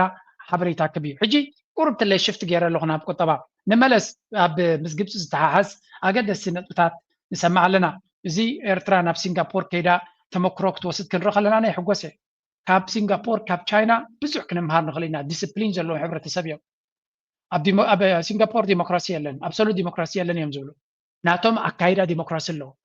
ኤርትራ ድማ ንዓዓ ደዋፃ መንገዲ ክትክተል እየ ዘላኒ መጋበርያ ናይ ካልኦት ክትኮን ኣይደልን እየ ግን እዚ ክበሃል ከሎ እዚ ሕጂ ዘለናዮ ዝሓለፈ 10 ዓመት ዝኸድናዮ መንገዲ ወላ እኳ ተገዲድና እንትኾና ብሕጂ ንክንደይ ዓመት ክቕፅል ይኽእል ብኸምኡ ኤርትራ ከምዚ ዘላቶ ንክንደይ ዓመት ከምኡ ኢላ እናተሸገረት ክትከይድ እያ ፅቡቅ ይስምዓንን እያ ኣነ ከም ግለሰብ ማለት እዩ ኤርትራ ሕጂ ዘሎ መርሕነት ብዝተኻለ መጠን ንሓድሽ ለውጢ ሓድሽ ኤነርጂ ክእቱ ክኽእል ኣሎ ሓድሽ መንገዲ ዓበይቲ ውሳነታት ክወስድ ክኽእል ኣሎ ወላ ብንእሽተይ ስጉምቲ ድብገስ ይኸውን እምበር ተስፋ ዝህብ ሰብ ክዋሳእ ከም ዝኽእል ንምግባር ግን ኣገዳሲ እዩ ናው ንመለስ ኣብቲ ካልእ ዕንደራ ቦገን ኢትዮጵያ ዘሎ Crisis reloaded, power, politics, and Trump's new claims. In the highlands of Ethiopia, a $5 billion mega dam stands near completion, hailed as a beacon of national pride, yet condemned as a threat. For the third time in a month, Trump has claimed that the US funded the Ethiopian dam. Two similar claims made by the US president earlier this month were shot down by the Ethiopian government as untrue. Earlier this month, Ethiopian Prime Minister Abiy Ahmed announced the completion of the dam. The project was launched in 2011 with a $4 billion ብሓፈሻ ጉዳይ ናይ ግብፅን ናይ ኢትዮጵያን መዓልታዊ ኣዛረባ ርእሲ መዓልታዊ ሓድሽ ሓበሬታ ብዛዕባ ዝወፅእ ናይ ኢትዮጵያ ኣክቲቪስት ዘውፅኦ ሌተስት ሓበሬታ እንተሪእናዮ ኣሜሪካ ኣብ ዝረእይዎ this is a very significant event ማለት እዚ ኣገዳሲ ፍፃመ እዩ እንታይ እቲ ፍፃመ ካ እንድሕር ኢልና ኣብዚ እንታይ ኢሎም ፖስት ገይሮም ኣለው ኣሜሪካ 4.67 ቢልዮን ሚሊታሪ ዲል ፎር ኢጅፕት ንግብፂ ናይ 4.67 ቢልዮን ዝትመን ወታደራዊ ሓገዝ ክትገብረላ ምዃና ኣሜሪካ ኣፍቂዳላ ወይ እውን ቀጠልያ መብራህቲ ሂባላ ይበሃል ኣሎ እንታይ ማለት እዚ ናሳ ምስ ዝበሃል ላውንቸርስ ማለት 800 ሚሳይልስ ከምኡውን ራዳርስ guidance units, a powerful air defense system, no doubt, and yes, some in Egypt are cheering. ስለዚ ከምዚ ዓይነት ኣገዳሲ ሓበሬታ ወታደራዊ ኣፅዋር ንኣሜሪካ ንግብፂ ክትባ ኣሜሪካ ወሲና ከም ዘላ 4.67 ቢልዮን ማለት ብዙሕ ገንዘብ እዚ ንግብፂ ማለት እዩ but why the sudden link to GERD ብኸመይ ኸዚ ምስቲ ዲጋ ሕዳሴ ግድብ ዝራኸብ what does a dam have to do with a shield Nassab is not a sword it does not strike or invade it exists to defend and only to defend it cannot cross borders cannot silence turbines ስለዚ ብሓፈሻ እዚ ተዋሂብዎም ዘሎ ንነፍሲ ምክልኻል ዝጠቅም እዩ ካብ መን እዮም ክሳዕ ክንዱ ክፈርሁ ዝኽእሉ ብርግፅ ካብ እስራኤል ክኸውን ዝኽእል ዝበሃል እስራኤል ብከምዚ ዓይነት I don't know ብሓፈሻ ኣሜሪካ ኣብ ጎኒ ግብፂ ኮይና ንዝኾነ ይኹን ሃገር ክትሕግዝ ኣብ ዘይትደልየሉ ዘላ ንግብፂ ንክትሕግዝ ምውሳና ንኢትዮጵያውያን ናይ ብሓቂ ደሰንበት ፍፃመ እዩ ስለዚ ዲፕሎማቲክሊ ኣብይ ኣሕመድ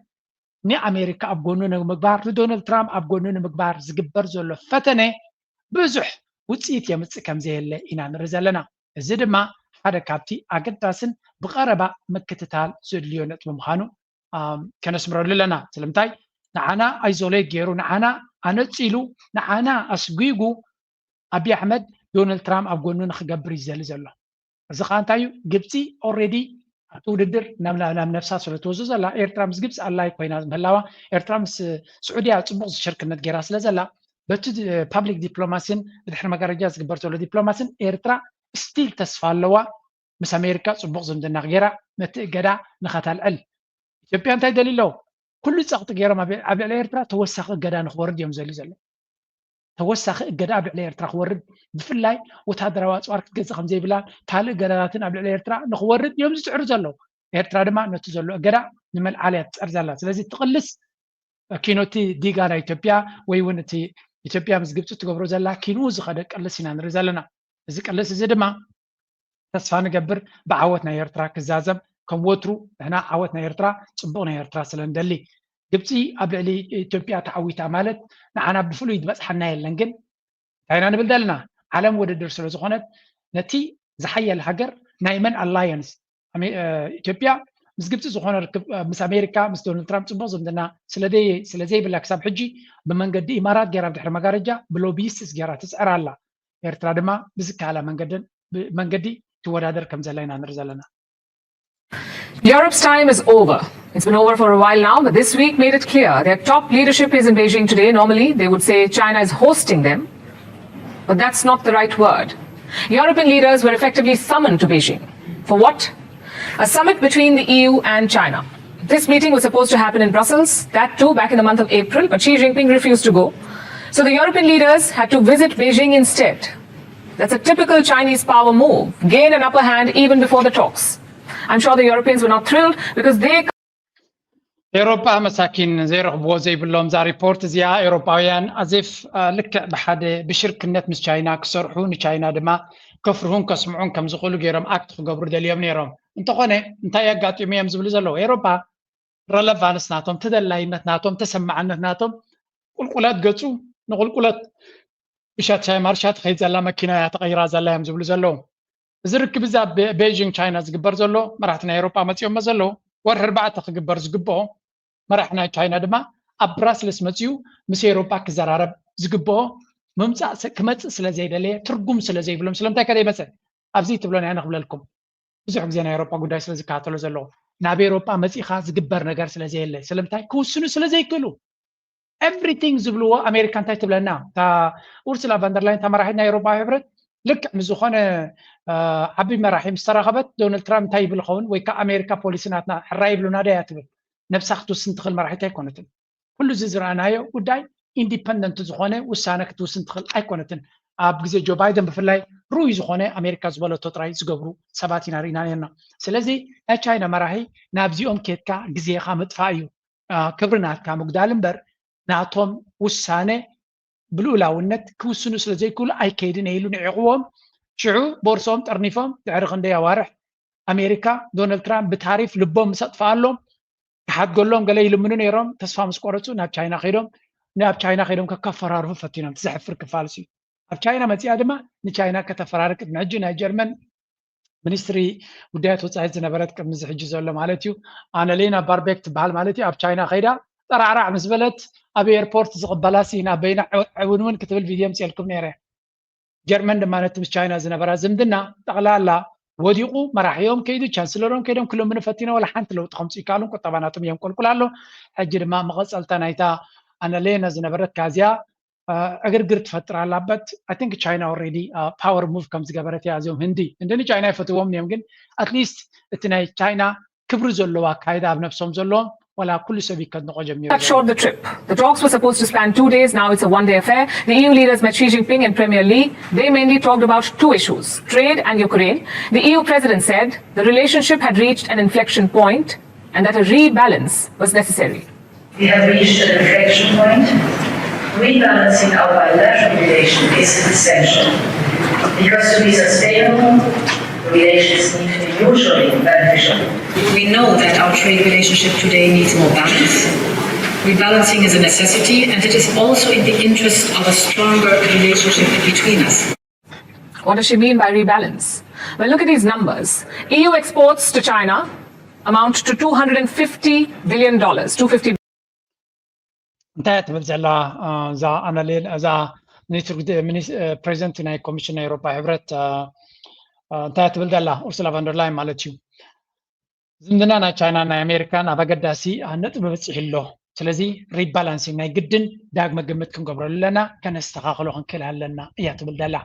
مجمريا اتبوا على نخلت معالت قبر زقبو تشاينا حدا معالتين احنا بكم نخل جزيه بلنا مساخاتكم شون كل الكتب لك جزينا خدت فنبر تقبروا ويا بالكم او ماي جاد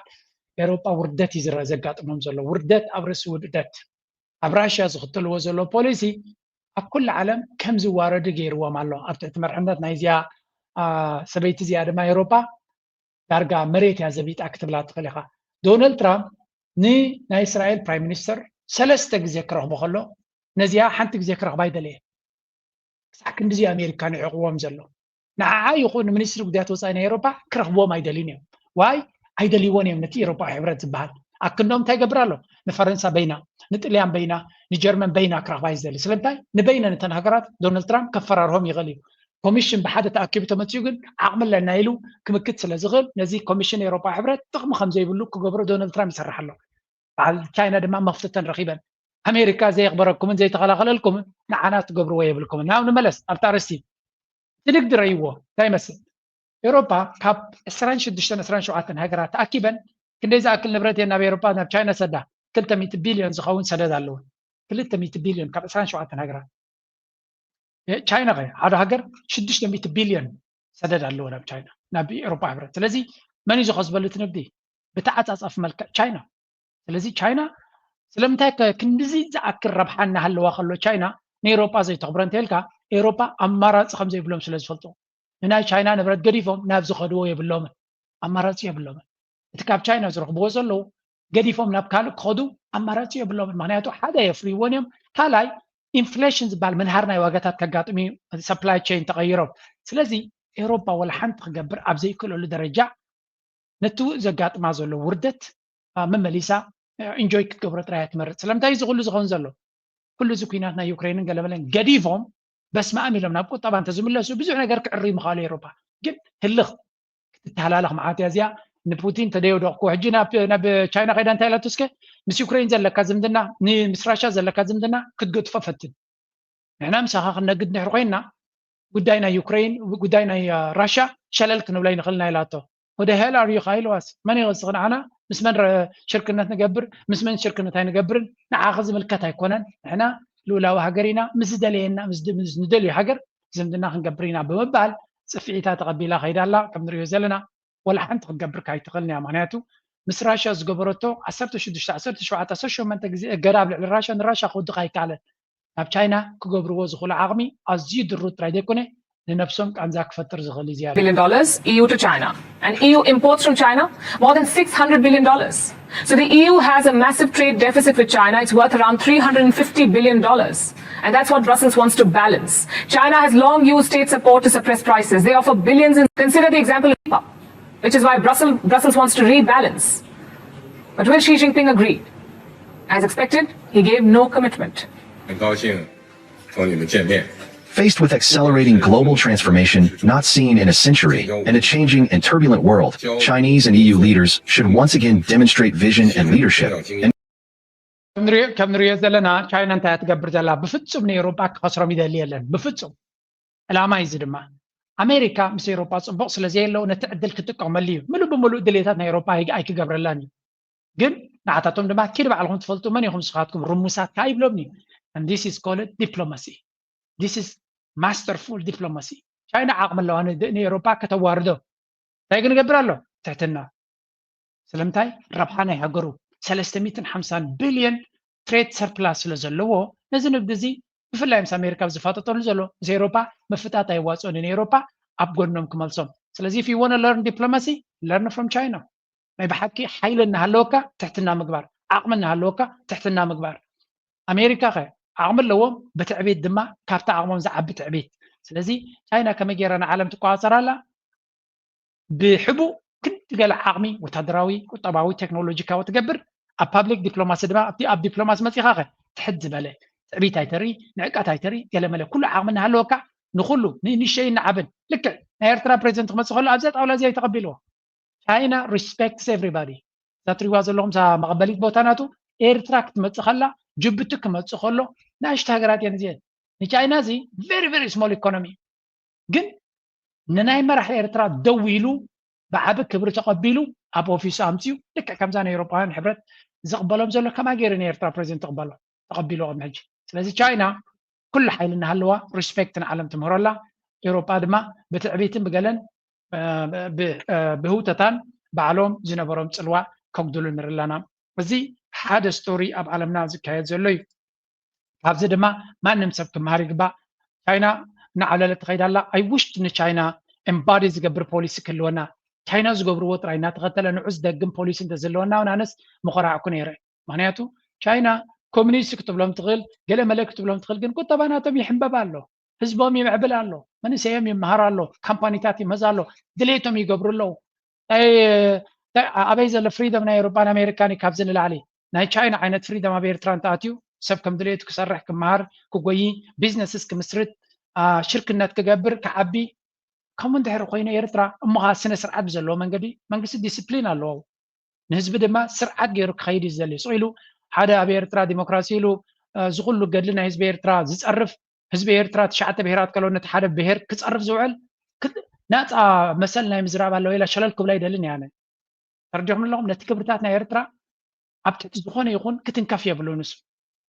فزي ولا ما مثلنا مزراب ده بلا بلا زبلو حنفشفش دايز تولكا بر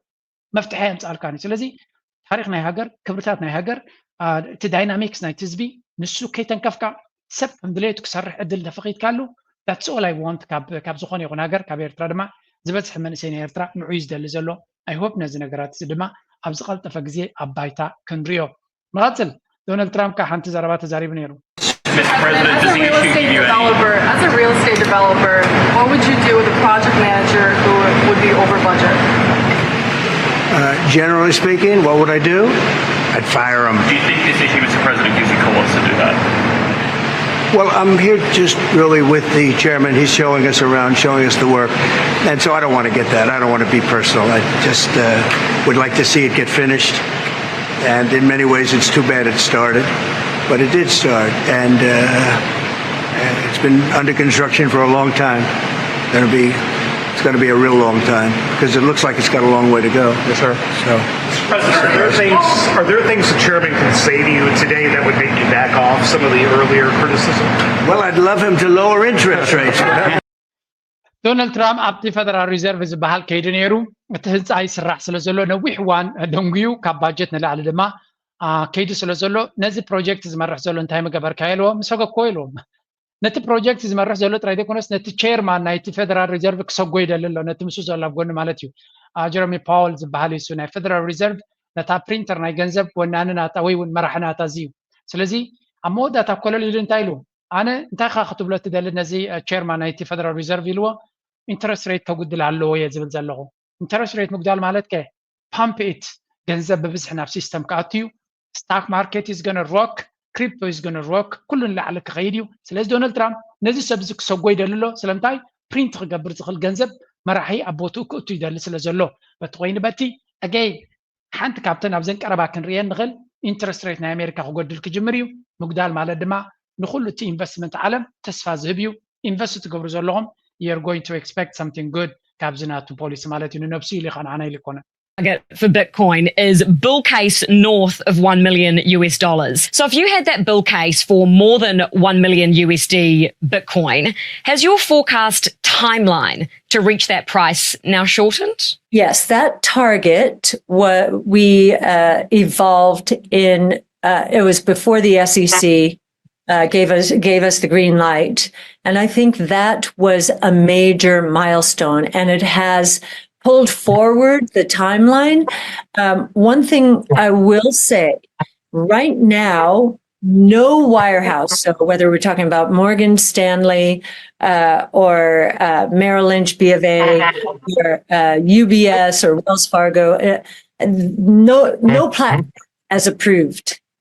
Bitcoin yet. So all of this price action has happened before they approved it. And so, we haven't even begun. In USD Bitcoin now, and is there perhaps a price target beyond that now? Yes, our target. So انت تبل دلا زي تريوا زلهم حنتي كابتم عبيتي انفسترات ناي علبنان زبلت ناي انفستمنت ارك انفستمنت زبال بورتفوليو زلوا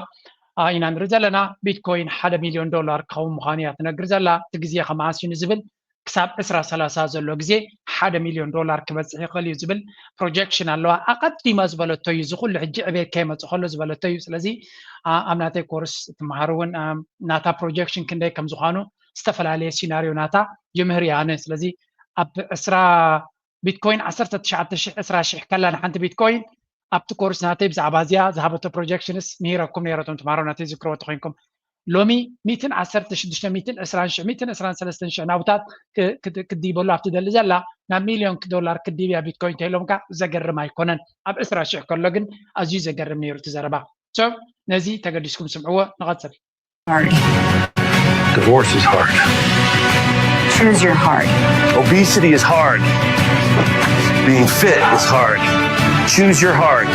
Being in debt is hard. Being financially disciplined is hard. Choose your heart. Starting a business is hard. Working a 9-to-5 job is hard. Choose your heart. Life will never be easy, but you can choose your heart. Oh my God. زيادة ربع سمعكم هذا؟ أبتم الجمرة أنت لهم. حدار كبيديو. فتح كبيديو. سلزي عيناي كبيد تمرد.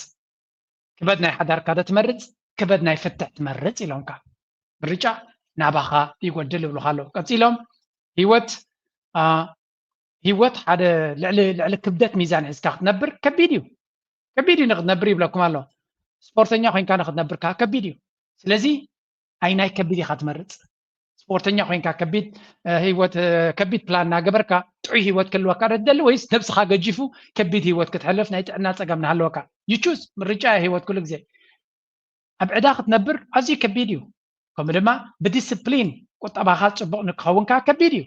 عيناي كبيد حشاكا بعدان دخلنتن كأملغلغ نابل كامن بارد حشاكا ويس نتيجة لك قرطوا أكايدا جنزبنا وهالكان نوفر كان نبعد كتكيد كلتيو كبيديو عيناي كبيدي خاتمرد صراحة خوين كاتنبر كبيديو ناتكا بيزنس غير كاتنبرون كبيديو سلازي هيوت من رجع ناتكا دما وتصيت يمصالكا سلازي زلخيو درجة هيوت وتصيت ناي من رجع تاتكيو بجاك غلغله كمرطو زي كالو افغراو غلغلو زلو من ساعات ኤርትራ من رجعهم ስለዝኾነ ይኮነ ግዴታ ናይ ሃገር ስለዝኾነ ንዓታቶም ይምልከትኒ ዘረባዚ ተጀምኑ ለው ኣብ ኤርትራ ዘሎ ኣብ ክተት ዘሎ ምርጩ ይኮነ ግዴታ ናይ ሃገር ስለዝኾነ ኣብ ደገ ዘለኻ ግን ኣብ ኤውሮፓን ኣሜሪካን ዘለኻ ህይወትካ መብዛሕትኡ ግዜ ምርጫኻ እዩ ማለት ኣገለገለ ክትብሉ ትኽእሉ ኢኹም ግን እቲ ዘለኻዮ ምርጫ እዩ ስለዚ ክትቅይሮ ትኽእል ትኾይንካ ቀይሮ ዘይትቕይሮ ትኾይንካ ድማ በስመ ኣሜሪካ ተቐቢልካ ያኪድ እዚኣ ጥራይ ክብለኩም ይደሊ ንቐፅል ሕጂ President of the Republic, on behalf of my delegation, I thank you for inviting me for a state visit and welcoming us very well since we came yesterday. እዚ ንሪኦ ዘለና ክልተ ፕሬዚደንታት ናይ ቀርኒ ኣፍሪካ ናይ ምብራቕ ኣፍሪካ ማለት እዩ ናይ ኡጋንዳን ናይ ኬንያን እዮም ንሪኦም ዘለና ናይቲ ቀርኒ ምብራቕ ኣፍሪካ ዝበሃል ኢስት ኣፍሪካ ኮሚኒቲ ዝበሃል ኣብኡ እዮም ዝራኸቡ ዘሎ መስለኒ መጀመርያ እዞም ምብራቕ ኣፍሪካ ካልኦት መራሕቲ ናይ ኣፍሪካ ናይ ብሓቂ ካብኦም ክንምሃር ንኽእል ኢና ብዙሕ ሰብ ኣሎ መራሕቲ ናይ ኣፍሪካ ኮንቶ ብላብላ ይብል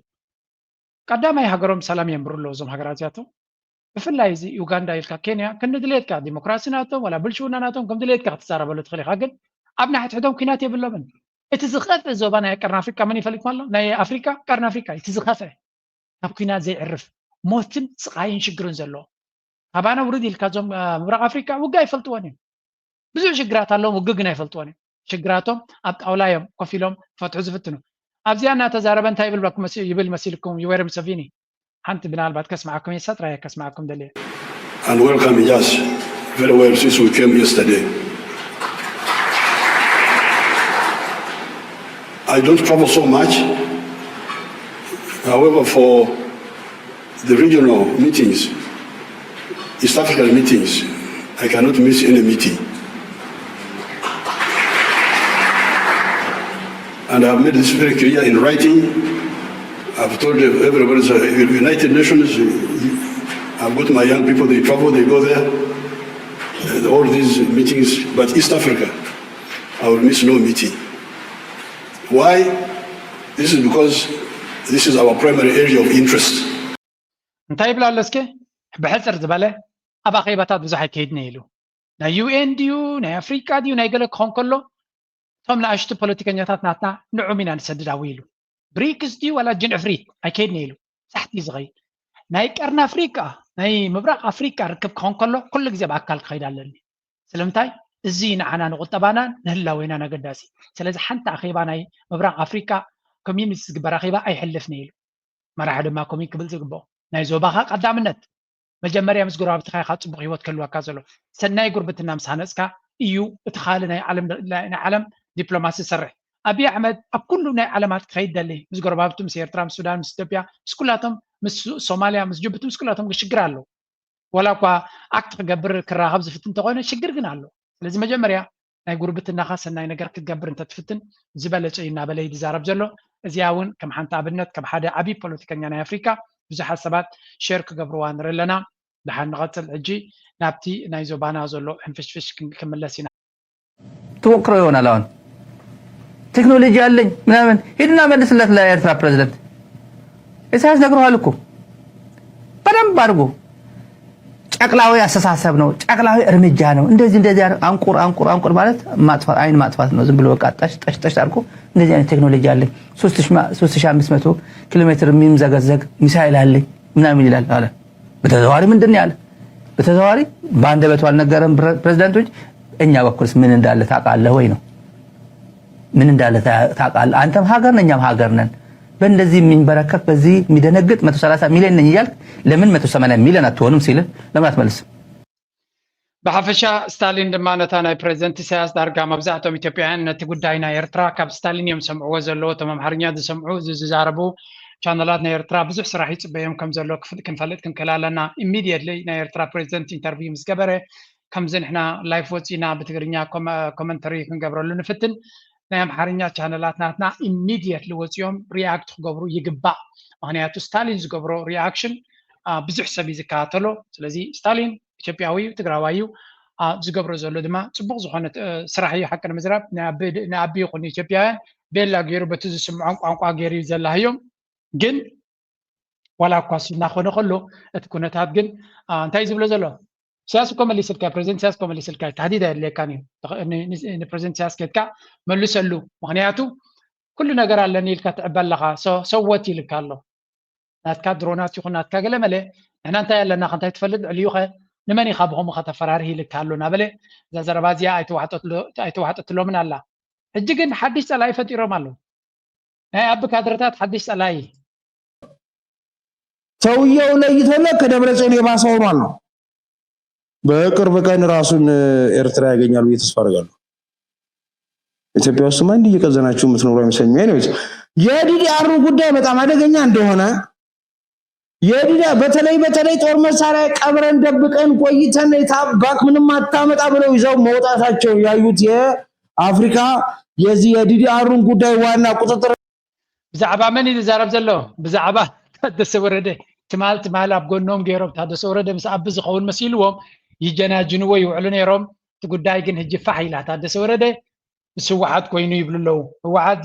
ካብ ደብረፅዮን ዝፈልዮ ይብሉ ካብ ካልእ ዝፈልዮ ይብሉን ዝብል ተስፋ ቁርፀት ንርኢ ኣለና እዚ ድማ ሓደ ካብቲ the political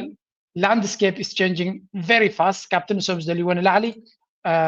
ወፃኢ እናኸደ ይኸይድ ስለ ዘሎ ፍርህናቶም ራዕድናቶም እናወሰኸ ይኸይድ ኣሎ ኣብዚ ስምዕዎም እና በትግራይ እየሰማናቸው ያሉ ጉዳዮች መጪው ጊዜ በጎ እንዳልሆነ የሚጠቁሙ ናቸው። የትግራይ ክልል ጊዜ አስተዳደር ጀነራል ታደሰ ወረደ በደቡባዊ ዞኖች የአመራር ለውጥ እንዲደረግ ከወሰኑ በኋላ በዞኑ አስተዳደርና በአቶ ጌታቸው ረዳ ተቃውሞ ገጥሟቸዋል። የጀነራል ታደሰ ውሳኔን ተከትሎ የጸጥታ አካላት ወደ ደቡባዊ ትግራይ ማምራታቸው በአካባቢው ውጥረት ፈጥሯል። አቶ ጌታቸው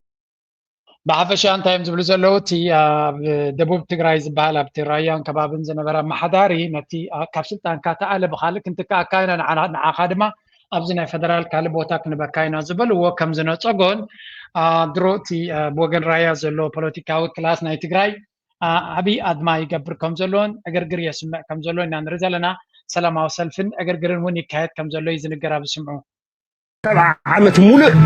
عم قدال عم طبنجا او تخسي عم نجر عم بصبات اورومو ميطفلا سومالي ميطفلا حزب ما تግራይ ميطفلا زنبر سل تكنا حزب مصير رايا ጨፍሊቁ ካው ድማ መላእ ትግራይ ሙሉ አረጊጹ ክሕዝብ ኮንትኩም ፈርተል ስለዚ ዋላውን ተቃውሞ ተዝሉ የዘል ዘሎ በጠመንጃ ክሳዕ ዘይወገካ ራየታይ ሲኹን ተንበለታይ ሽረታይ ሲኹን አክሱምታይ ይዳፍና ማረ ወያነ ትበሃል ቅርስስቲ አይትመርሕናን አውዲአትና ያንተ ይልካ ለጅት ሕጋዊ ይኩንዲ አይክ ክሕስየ አጥፊየ የኽትብል መኻለት ግን ይበለትነ ይኩንዶ ሕዝቡናው ክናት ክተእቶ ወንጀርሎ ታይላ ሚሊዮን ሞይት ኻናወሉ 2 ሚሊዮን ሞይት ኻናወሉ ህዝብ ትግራይ ንኸይመውት ይዓግቱ ወለው ኢላትና ይኩን ምክንያቱ ህወሓት አሞትን አብደምን አብርሰትን ህዝብ ትግራይ አትነፍ ሰላም ተኾን حتى ትራ ከም ትሕዝን حتى ዘሎ አይመስለኩም ዝንዳ ደሪል ክስታይ ከይዝ ናይ ራያውን ገና ብጋኑ ክጠፈለው ዝብሉ ዘለው ከም ዓይነት ሓታታይ ወለዶ ክመጽዩ ትምት ይወረለው ማሕበር ልምዓት ትግራይ ይወረለው ማተሰአ ወሪሮም ብሙሉ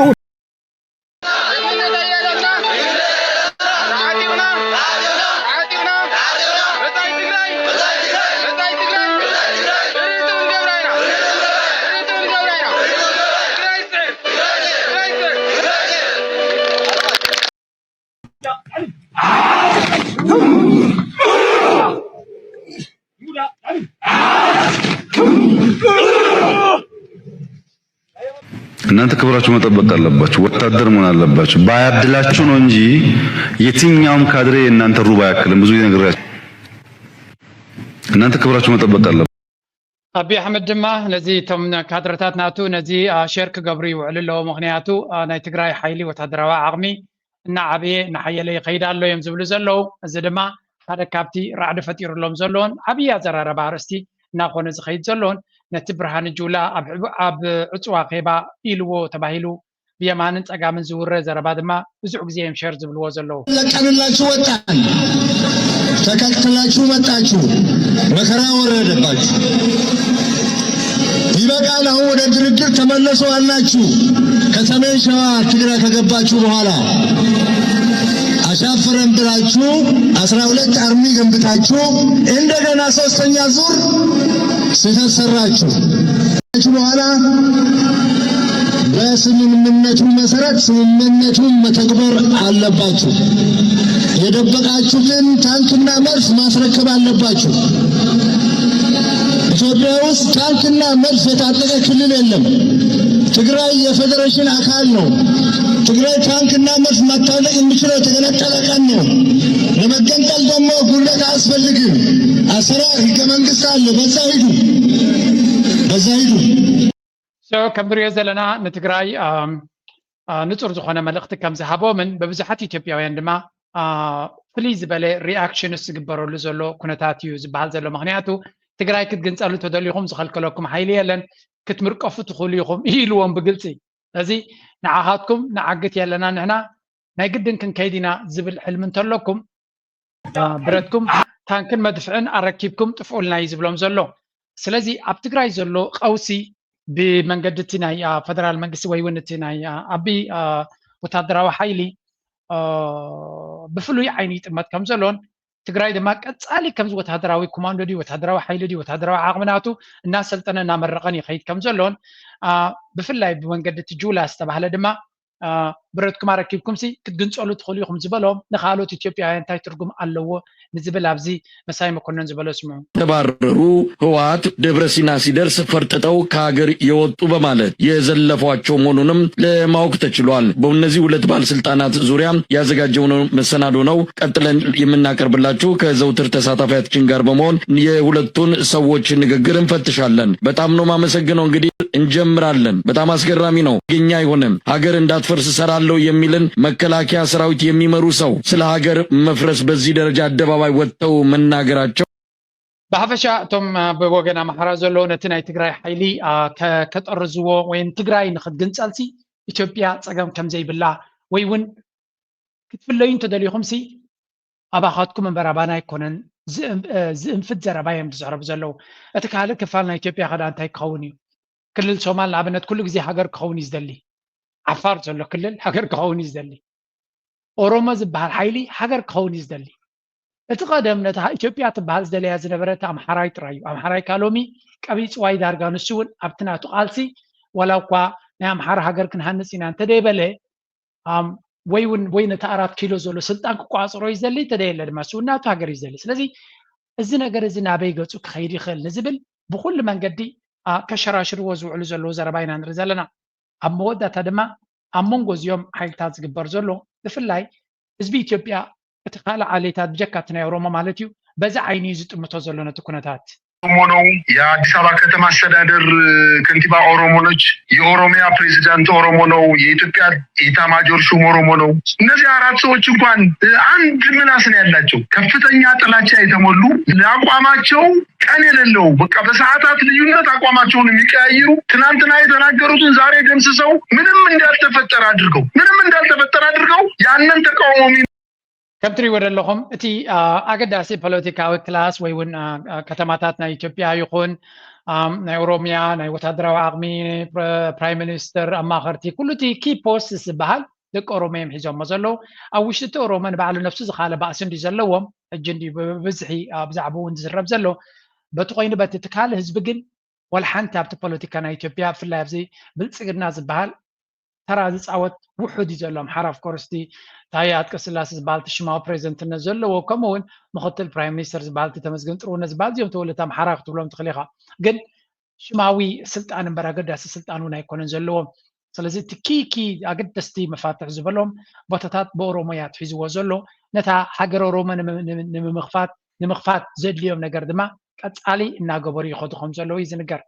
እዛ ኣብ ኢትዮጵያ ዘሎ ፖለቲካዊ ነውፂ ብቐሊሉ ክስገር ይኽእል እዩ ዝብል ኢሉ ዝግምቶ ሰብ ነቲ ኩነታት ብቐረባ ዘይከታተል ዘሎ እዮም ዝብሉ እቲ ተወላዲ ናይ ኣምሓራ ይኹን ተወላዲ ናይ ካልእ ብሄራት ናይ ኢትዮጵያ ድማ ነቲ ኩነታት እናንበበይ ዝኸይድ ዘሎ ምናልባት እቲ ሓድሽ ወለዶ እዚ ሕጂ ኣብ ትምህርቲ ዘሎ ወለዶ ይጠቕመና ይኸውን ከይብሉ ድማ እዚ የጋጥሞም ኣሎ በዚ ከዓ የ12ኛ ክፍል ፈተና ማለፊያ ነጥብን ይፋ አደረገ። ከ50 በላይ የተመዘገበ ውጤት ያመጡ በትምህርት መስክ በተፈጥሮ ሳይንስ ከጠቅላላ ከ339642 ተማሪዎች ውስጥ 29109 ተማሪዎች አልፈዋል። በማህበራዊ ሳይንስ ከ556878 ተማሪዎች ውስጥ 6973 ተማሪዎች ብቻ አልፈዋል። ይሄ ደግሞ ከተፈተኑት ውስጥ 1.3 በመቶ ብቻ ኣብቲ ማህበራዊ ሳይንስ ዝብሎ ዘሎ ሶሻል ሳይንስስ ማለት እዩ ካብ ልዕሊ 600,000 ዝተሳተፉ ሰባት 6,000 ሓቢሎም ጥራይ ሓሊፎም 1.3% ጥራይ ሓሊፎም ኢሉ እንታይ ድዮም ድመሃር ነይሮም ኢኻ ትብል ምክንያቱ ፈተና ከቢድዎም ከይትብል ክሳዕ ክንዚ ሽግር ከጋጥሞም ኣይክልኒ ግን ኣብ ኢትዮጵያ ኣብዚ እዋን እዚ ሰብ ተማሂሩ ንላዕሊ ክኸይድ ከም ዘይክእል ይርዩ ኣለዉ ደኳትር ዘለዎም ፐርስፔክቲቭ ሕማቕ እናኾነ ይኸይድ ኣሎ እቲ ናይ ኢትዮጵያ ኣድቫንቴጅ ዘለዎም እንታይ ካባና ፍልይ ዝብሉ ብዙሕ ሰብ ስለ ዘለዎም ንስደት ክኸይድ እኳ እንተሓሰብካ በዓሊ ኣቢ ሰብ ስደት ክኸደሎም እዮም ዝደልዩ ክትፈልጡ ዘለኩም ኣቢ መንእሰይ ስደት ክኸደሉ እዩ ዝደሊ እንተኽኢሉ ስለምንታይ ብዙሕ መንእሰይ ስለ ዘለዎ ንኩሉ መንእሰይ ስራሕ ክፈጥር ኣይክእልን እዩ ደኳትር ካብ ሓኪም ኮንካ ምስራሕ ቲክቶከር ኮንካ ምስራሕ ዝያዳ ከም ዘኽስብ እዮም ዝነግሩ ምክንያቱ $80 ኒኻ ትኸፈል ደሞዝካ ካብኡ ካብ ብዙሕ ዝቁረፅ ክህልወካ ይኽእል እዩ 8 ሰዓት 10 ሰዓት እናሰራሕካ ካብ ከምኡ ካብ ዝኸውን ኣብ ቲክቶክ ተሰሊጡካ ዝሓሸ ሓንቲ ቪድዮ ቫይራል ተኸይዳትካ እውን ክትረኽቦ ትኽእል ኢኻ ሞኖታይዝ እንተኮይኑ ዝብል ዘረባ ኣብኣቶም ብብዝሒ ኢኻ ትሰምዖ ልዕሊ ኩሉ ግን ካድረ ተኮይንካ ናይ ብልፅግና ጎስጓስ እንድሕር ኮንካ ግን ዝፀበቐ ደሞዝ ኣብኡ ስለ ዘሎ ካብኡ እውን ክትረክብ ትኽእል ኢኻ እዮም ዝብሉ ዘለዉ ስለዚ ኢትዮጵያ ዘላቶ ትርምስምስ ብቐሊሉ ክስገር ዝኽእል ኣይኮነን እቲ ብየማንን ፀጋምን ዘሎ ኩነታት ድማ ፍላይ ናብ ትግራይ ዘተኮረ ፕሮፓጋንዳ ብዝበርትዕ መልክዕ እዩ ዝኸይድ ዘሎ ኩላታ መፍትሕ ኣብ ትግራይ ወዲቓ ከም ዘላ ገይሮም እዮም ዝርእይዎ ዘለዉ ስለዚ ንትግራይ ናይ ኢትዮጵያ ፕሮፓጋንዳ ክገብሩ ዝደልዩ ድዮም ኢትዮጵያ አንድነት ዝደልዩ ድዮም ኩሎም ሓይሎም ናብ ትግራይ ዘተኮረ እዩ ዘሎ ንፅምዶ ድማ ብኩሉ መንገዲ ከኣፍርሶ እዩ ዘሎ ጉስቁስ አካል አለው ኢልካ ዳ ትሓስብ ማለት አሎ መን ኣለካ ከበይ ምፅኻዩ ሓደ ፅምዶ ዝብል ሓይሊ ፅምዶ ሰላም ይኾነ ፅምዶ ዝብል ሓይሊ መን እዩ ኣብ ትግራይ ውክልና ወዲ ህወሓት እዩ ህወሓት ማለት ገለጽ ይብሉ ደኻ ትገልጾ ህወሓት ሓሳብ ምዃን ህወሓት ድሌትን ስራሕን አብርሃም ተከስተ ክትጠልዕ መግለጽ ይብሉ ተኣኽቱልኺ ዶክተር አብርሃም ተከስተ ህወሓት ስራሕ ፈጻሚ ይወር ታይሉ አብርሃም ተከስተ ምስ ኤርትራን ንገብሮ ርክብሲ ማንም ክሓልፈልና ይኽእል ኢሉ ህዝብን ህዝብ ርክብ ህዝብን ህዝቢ እዩ ዝራኸበሉ ከምኡ ኢልካ ትሓስብ ደስ ምክንያቱ ሳብ ካልኦት ክፋላት ኢትዮጵያ እውን ምስ ካልኦት ንኣብነት ኣብ ትግራይ ኣብ ኢትዮጵያ ዘሎ ዓፋር ምስ ናይ ጅቡቲ ዓፋር ክራኸብ መሰል ኣሎ ኣብ ቦረና ዘሎ ኦሮሞ ምስ ኬንያ ዘሎ ኦሮሞ ህዝቢ ዕዳጉ ይገብር ማሕበራዊ ርክባቱ ይገብር ካልኦት ምንቅስቃሳቱ ከምኡ በዚ ብቤንሻንጉል ዘሎ ብጋምቤላ ዘሎ ከምኡ ምስ ደቡብ ሱዳን ዘሎ ሓዊ ይራኸብ ስለዚ ኣብ ትግራይ ክበፅሕ ከሎ ንምንታይ እዩ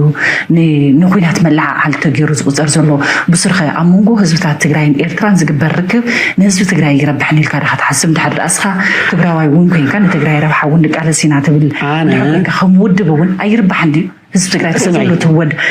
ኣብ ትግራይ ኣብ ኤርትራይ ህዝቢ ኣብ ሕለና ከምፅ እዮም ሰኣል እዮም ኣብ ትግራይ ዘሎ ቦርደር ሞ ዳእምነት ራማ ዘሎ ትግራዋይ ዓዱኻላ ዘሎ ኤርትራዊ ሲ ኣብ ሕለና ክሕሰብ እዮም ካብና ህወሓት ትእዛዝ ካብና ህወሓት መምርሒ ካብ ዕደጉዮም ህወሓት ካብና ልምዓት ጉጅለ ትእዛዝ ወፂኡ ርክብ ክፈጥር ይኽእል ክደ ትሓስብ እንኳን ነረክብ ኣብ ትግራይ ካብና ልምዓት ጉጅለ ወፃኢ ኣባል ውድብ ክትኾን ኣይፍቀደልካይ ዝኾነ ሰልፍ ክትወፅእ ይፍቀደልካ እንኳን ኣብ ኩናት ዝነበሩ ዓድታት እሞ ጆኖሳይድ ዝፈፀመልና መንግስቲ ጆኖሳይድ ተፈፂሙኒ ዝብል ክልል ከናተራኸቡሲ ኢድ የብሉ ትብል ይትኽእል እዩ ካብኡ ባዕሎም ክገነገሮምና እኮ ደብረፅዮን ጌታቸው ክትዋጥእ እንተሎ ርክብ ጌርና ኢና ምስ ኤርትራ ኢሎም ራዊሑ መን ከሲሩ ዋይ ኣታሓዊ ካብዚ ፅምዶ እዚ ዝርባሕ እውን ዘሎ ኣይመስለኒ ሳዚ ከይድካ ንስኻ ተኸይድናስ ንእሰር ኢና በታ ዝተረኸቡላ ብካልእ ቦታ ከይኾነስ በታ ዝተረኸቡላ እቶም ኣሕዋትና ዝተረኸቡን ንሶም ተጋሩ ንስኻ ተጋሩ ብኣ ተኸይድና ኣይሰዱናን ምክንያቱ أنا نحوحات يا غنغ يا هوب سخون نحوحات يا غنغ بسرو مني يوم نتسامد اللو شعبي هادي يصبغ متسامد دخوينو كم وديو سالساي ويانا تግራይ وفر دحنت زبل حدا وفر جو دكتور مرارا غودينا نا ኢትዮጵያ ፖለቲካ እንታይ ኢሉሎ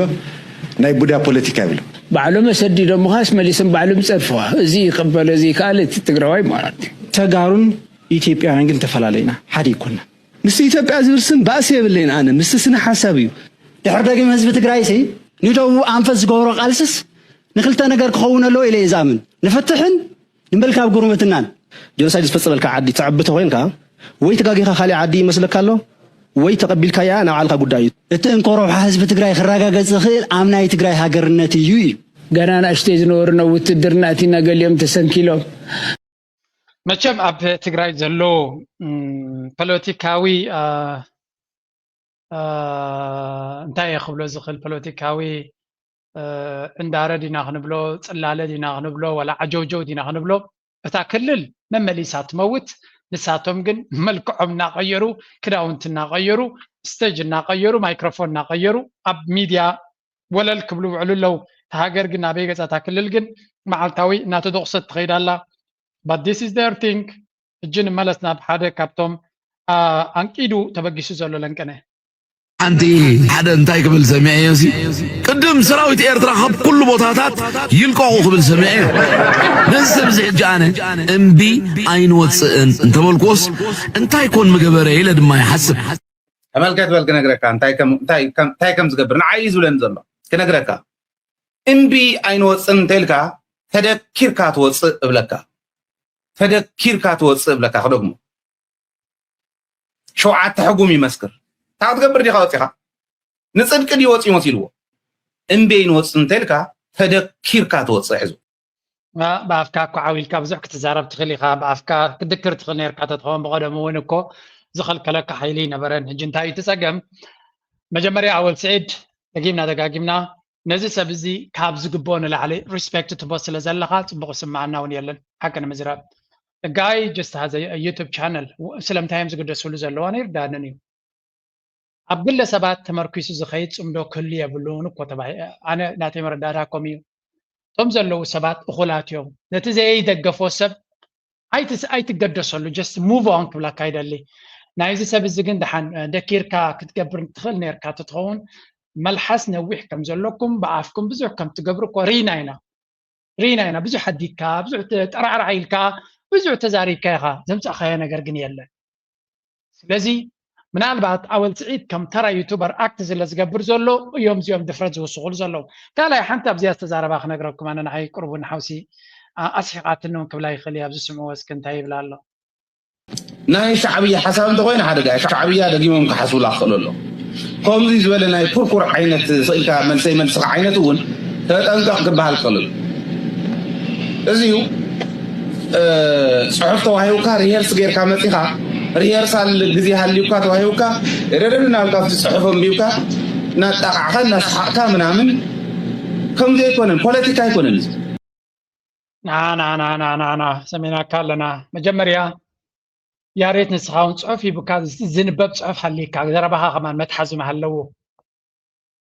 نسان السو اب 10 دقيقه دي 30 دقيقه ميبي اب 5 دقائق منشنز قبركا 3 ساعات فيديوهات غير كالو لها سلازي بورقه انبيب كانت تقبر نيركا نوتهم سمعت خاون غزي سيف مقبر كالو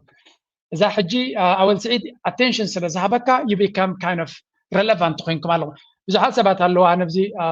اذا فيزيا ناولكا توسعنا فلتين امبر نسبات relevant تقبر لها اول بليز نقال سبات just forget them رسع يوم نسخاب سرعكا ابتك على اجنداتاتك فوكس قبر ننفسخا اول سعيد يزبل كم يوتيوبر قصيركا نيوتيوبرات مملاس نبحكي صبق صراحه يتسرحنيخا تتقطفهم كتكيلا لك مخنياتو نسخا كابيرترا اكل فيديو غيركا ريسبوند تقبر لهم تلغا عبر ريليفانس يوم تروحوا بزلو امين عايزه هاي اللي دبيت كيتكم تاريخ مثلا 4 فيديو غير اللي بزعبا زي قدايزي صمدو انا جميري بل من جمير واي قد سنني انا ابزو انا زي كونستراكتيف اللي تحجز على غادي يلا خان كالاي كل جزء كمل سلام زلنا بعد زين تايم زبلو معات سولي خدو وصدو جن افريد دايلو مزت حبريتا دوصو مودتا صمدو نير ترا زياره طقم خمسه لو غيرهم يوم كشت وزفتنا انت مجمريا تاكل الكاكو يا ميتا زلا ኤርትራኮ ከም ሃገር ደው ኢላ ዝጎደላ ነገር የለን እዚ ኩናት ቅድሚ ምጅማሩ ዝነበርና ሎምን ሓደ ኢና ዘለና እምበሽ ከማን ቁርብ ሕሽና ኸውን ኤሌክትሪክ ከማን ገለመላ ከማን መፂሉ ክልልካ ተንቆልቆል ዘላ ድማ ሻዕብያ ኣይኮነ ዝገብሮ ዘሎ ኣቢ ዝገብረልካ ዘሎ ሓይልኻን ኤነርጂኻን ናብቲ ፀላኢኻ ተኪርካ እንተትቃለስ ነቲ ህዝብኻ ትሓልየሉ ትኮንካ ፅቡቅ ነይሩ ሻዕብያ ኣይኮነ ዝቃለሰካ ዘሎ ሻዕብያ መፍትሒ እዩ ንግበር ዝበለካ ዘሎ ፀገምኩም ራእይኹም ስለዘይትፈልጡን ድሌትኩም ስለዘይትፈልጡን ዝፍጠር ዘሎ ዓጀውጀው እዩ ድሌትካ ሃገር ተዝኸውን ነይሩ ምስ ኤርትራ ዘባሳይ ማሃለወካ ድሌትካ ሃገር ስለዘይኮነ ድሌትካ እውን ንፁር ስለዘይኮነ ሃገር ኮንካ ሃገር ክትከውን ዘይደሊ ክልል ክትከውን ትደሊ እንተኮንካ ድማ ከድ ምስ ኣበ ተንበርካ ከድ ብርኩናቱ ሳማዕ ሰዓ መመበው የካ ቅፅዕ ዕድልካ ትረክበካ ኮይ ኮነ ንሱ መሪሱ ክርምሰካ እዩ ስለዚ ንስኻ ኣማራፂ የብልካን ንህዝቢ ትግራይ ተሓልየሉ ተኮንካ ኣማራፂ የብልካን ቅድሚ ሕጂ እውን እኮ ከማኻ ቅድሚኻ ዝነበሩ ዓንዲሮም 360 ኣኪቦም ነቲ ህዝቢ ከም ዝጨፍጨፍ ዝገበርዎ እኮ ባዕልኩም ዘበገስኩሞ ኩነታት እዩ ነይሩ ካብኡ ተማሂርካ መፂኻ ሕጂ ድማ ዝባኻ ተሕን ዝግባእካ ምዘይ ዓቕምኻ ኤርትራ ዓቕምኹም ኣይኮነትን ቀዳማይ ነገር ክደግመያ እዚኣ ኤርትራ ዓቕምኹም ኮይና ይትፈልጥን እያ ዓቕምኻ ምፍላጥካ ኣብ ሂወት ልቦና እዩ ኤርትራ ዓቕምኻ ኣይኮነን ንዓኻ ኤርትራ ኣቢ ኣሕመድ ምስ ኩሉ 130 ዶላር 120 ሚልዮን ዝብሎ ዘሎ ተደምሮ ዩኤኢ ተደምሮ ወሬቨር ኣብቲ ሪጅን ዘሎ ንዖም ኣኪቡ መፂኡ ንኤርትራ ዘፍርሃ ኣይኮነን ፍርሂ እዩ ዘሎ እዚ ከዓ ሎሚ ኣቢ ኣሕመድ ሎሚ ዝመፀ መራሒ ኣይኮነን መለስ ካብ መለስ ዝበልሕ ኣቢስ ክንመለስ ኣይበፅሕን እዩ ርእሱ መለስ ንምሉእ ዓለም ሒዙ መፂኡ ንኤርትራ ከውትኻ ከጥፋ ፈቲኑ ሂድድንት ወላ ሓንቲ ክገብራ ይካለ የስ ቁጠባዊ ጉዕዞ ናይቲ ሃገር ኣሰናኺሉ ብዙሕ ነገራት ተተራሪፉ ግና መወዳእታ ወሪዝ ሂ ኣበይ ኣሎ እሱ ኣበይ ኣሎ እቲ ንሱ ዝሓዞ ሒዝዎን ኣዲስ ኣበባ ዝሓተወ ፖለቲካል ኤሊት ኣበይ ኣሎ ኣብ መቐለ ተጓሒፉ ኣሎ what happened ኣብ መወዳእታ ውድድር ክትገብር ከለኻ ኩዕሶ እግሪ ክትፃወት ከለኻ ኣብ ቀዳሞት 7 ደቂቕ ብዝገበርካ ዓወት ኣይትዕወትን ኢኻ 9 ደቂቕ ክትፃወት ኣለካ ተወሳኺ ግዜ እንተሎ ፍርቂ ሰዓት ክትፃወት ኣለካ ኣብ 9 ደቂቕ ወይ እውን 95 ደቂቕ ወይ እውን 120 ደቂቕ ምስ ተፃወትካ ሽዑ እዩ ስዒርካ ዲኻ ኣይተሰዓርካን ዝፍለጥ ኤርትራ ዝሓለፈ 30 ዓመት መኪታ لومي كم حجر أبقرنا أفريقيا بخلت تجرا زرقت أوشتا كوينات العقر زي بالله حجر كوينا الله. This whether you like it or not, this is a fact. نسخة سلزة فتحة نسخة إيرترا سلزة أمد كلا زغير نجار يلا. نهزبت بقيت أمده بعد نسخة سلزة تحوسكم وزقودلكم مونجد زقبر يلا. نسخة كوز بإيرترا قتل علون الكهرباء. بافكا كوزي بالكابل كا. سلزي بوتا خافني كانت خدكا قرم أنت زي اللي دما بقول to some extent كوا ناتكا relevance ون كابتي زلوا كابوشتي دمت زلوا أول سلزة ملا سلكاز مت زلوا بر كنوز أكل relevance وين أجدا سنتون كلوا أما يكالن ملحس مكيار دما مجمري أغما يكون مودا تغمون خونا يكون سلزي نسخة كمهور أول زقبر زلوا تخك لنيا زربا نهزبي بحدا كنا برزخل نمدرخز تقلب زربا يزرب زلوا صحف زنب بنتلو دما عجوجو نخيوس خلو ارنب زربان خزارب سلازدلي يا ريت نسخاتكم كم تخون نيركم ما ملحسكم قتيركم ابزا فيديو لو مترايسي كندي عجوجوناتكم سمعنا لنا معرفنا نيرنا لقوام تتقبروا لت ملحسكم حزبكم كمان سلام رايهم يوم بقى نقتل قتيلنا انترينا لان كان دما هذا مجم بوليتيكا نايز زي تصوت قلعوني تغير زلو حدا دبلوماسي تباهيلو دما رينا لنا حدا ناي قدم بوليتيكانيا زنبر لهم دما ገንዘብ مزهابو طوطو كبل زغل سلك السال زغل بوليتيكا مناوران خدبرك حق زغل تيبورناغي زبال حساب حجي تخلو ديك على سوز نبر نزي سب مزسب ونسلك وزو زي قالو مجم خنتري ود لهم تيبورناغي delighted to meet diplomatic team from Eritrean Blue Revolution Front مزي كراهبكم زخالن I know CS regime is بزعبا زي حماق سمعوا مخانون أبي إرترا ديمقراطي كم زي دلين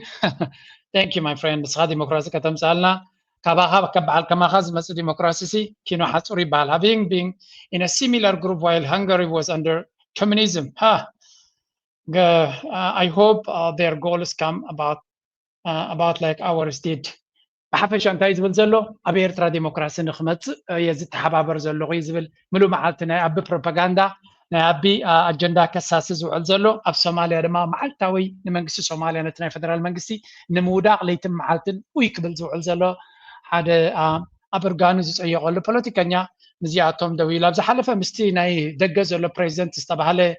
هذا يرتراوي ناي دقة بريزنت لو ما مسوت سايلو أبزا يوتيوب فيمس كوين يروح جدما زياتهم نتابوتاناتو وسيدهم ما كندي كفيلهم من سئل مسوق سأل كندي تغفل I'm not sure جن بحفشة كم نريه زلنا بزح أقدر أسمع زلوا يجنا يكونن جنيا إيريز وريز كم زلوا خطري ياخد كلا أبزيد ما إنساتشروم تايلاند إيرا نزوم أبكالك زي مسأبك سرح قلوا زوم نريهم زلنا ناي إرترا بوليتيكانيا تلميدن بوليتيكا إلى زوم سبب سلطان نبراتنا إثيوبيا كلهم مقرات بوليتيكانيا تات بس أبي أحمد بقرة بس شرح زنبرو كلهم دما أبي أحمد عقمنا يمرح كم زي بلون انت عين السب كم زخونن يوم زحبرو بزحات مسو زنبرو سزاربوي مبزعتهم كاب هاجرهم تسريدهم اب تعتقيدي قالهم ما تعتقيدوا خوينهم اب استفل عليه ميدياتات كزارب نسمع مالنا اما زوم سلسته نايلو مثل مدن بوليتيكانيا ناي بحقهم ديوم مسا ابي احمد كوينهم سرعات ايرترا الجيزو محدش منقسي كمسرتو قدم زاغره دا سلام نايتاب اديس ابا زنبر ايرترا وسدتنيا زي رغاغس بحفشا زنريو زلنا تلمدنا بوليتيكس لزخونه نقولو كتريوت خليقا جن I think كسب لومي مسبع على زخ ما سئلو كوزو زي كعلو خامس زي مستسألك كم دبلوماس تغير وبزح بوست قبر تاريخايو كند منتاي دحرت كم زلو تتقامز بلوون بزي خاط جلس معناته اب امريكا بزح من زي تلك these things could have been done like I don't know many years ago but again أنا بعلو تيبورناغي أب ستيت ديبارتمنت نيشتي سرح تواهبو أيضا نسل زي فتوي مثلني كابو نباري روموت يوم برقص كونتاكت خمزلون كبلا شو كم زغل كم فلوت كيرنا هنوزن غل هانت فيديو لو ميكريا كنقرأكم دليل زلوغ زي اسكسم علي قوار تقرنا كون فيلم تسرح قوار تقرنا تحمق فيلم تحتلك مش كبرتات كازق النس نداء كابدات قفعة مستر كم ساعة عبزي أنا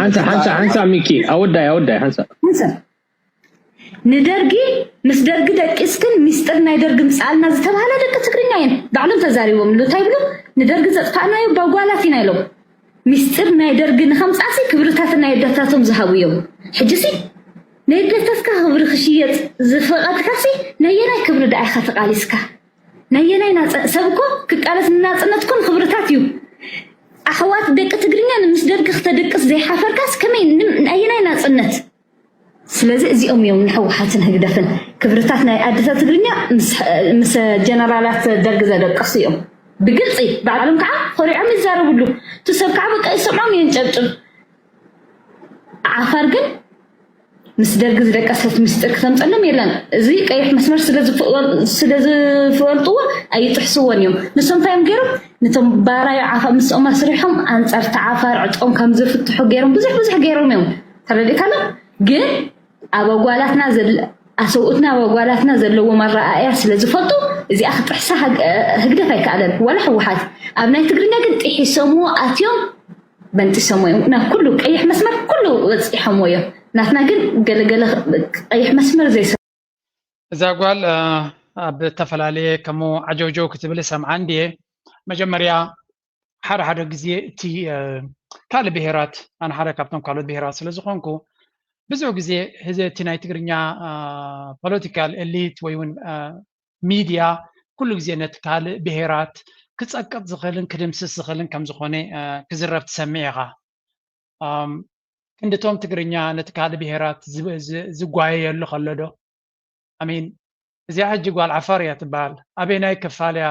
ትግርኛ ህዝብና ኢላ ክብርታት ናይ ትግርኛ ክትዛረብ ትሰምዖም ኣብነሲ ሓደ ካብቲ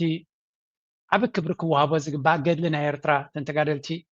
تولت ناي تقرنيا تنيرن من تحقرني لن زخفلو واقع كم دخمت ناي تحبرة تسبقيرات قال زلا قاس كترحاب سالا خمس تقبري تحقرنا تنات رغيبو تاريخ متلك دا تاريخ زقبرو زي تزاربي حقر كت مسرد قلين تزغون نيرو بزح متزاربكو نيرا قن كالو سباتنا عازي وكلو أبطي كالو بهراس رزلون عم كزارب هيدلني هذا جزء كم زيلهم كالكريلهم كاب كالي بهرات نت تقرنيا بس حزر زلوا تقرنيا أبنت منزرنا قال ملا إلى كم أكلنا يدحرج جريح زارب الخيلة كاب تعادنا لعل منزر سبالله كاب تعادنا لعل خسلت أنا زمس سبالله very simple منزرنا أكلنا يتسلت أنا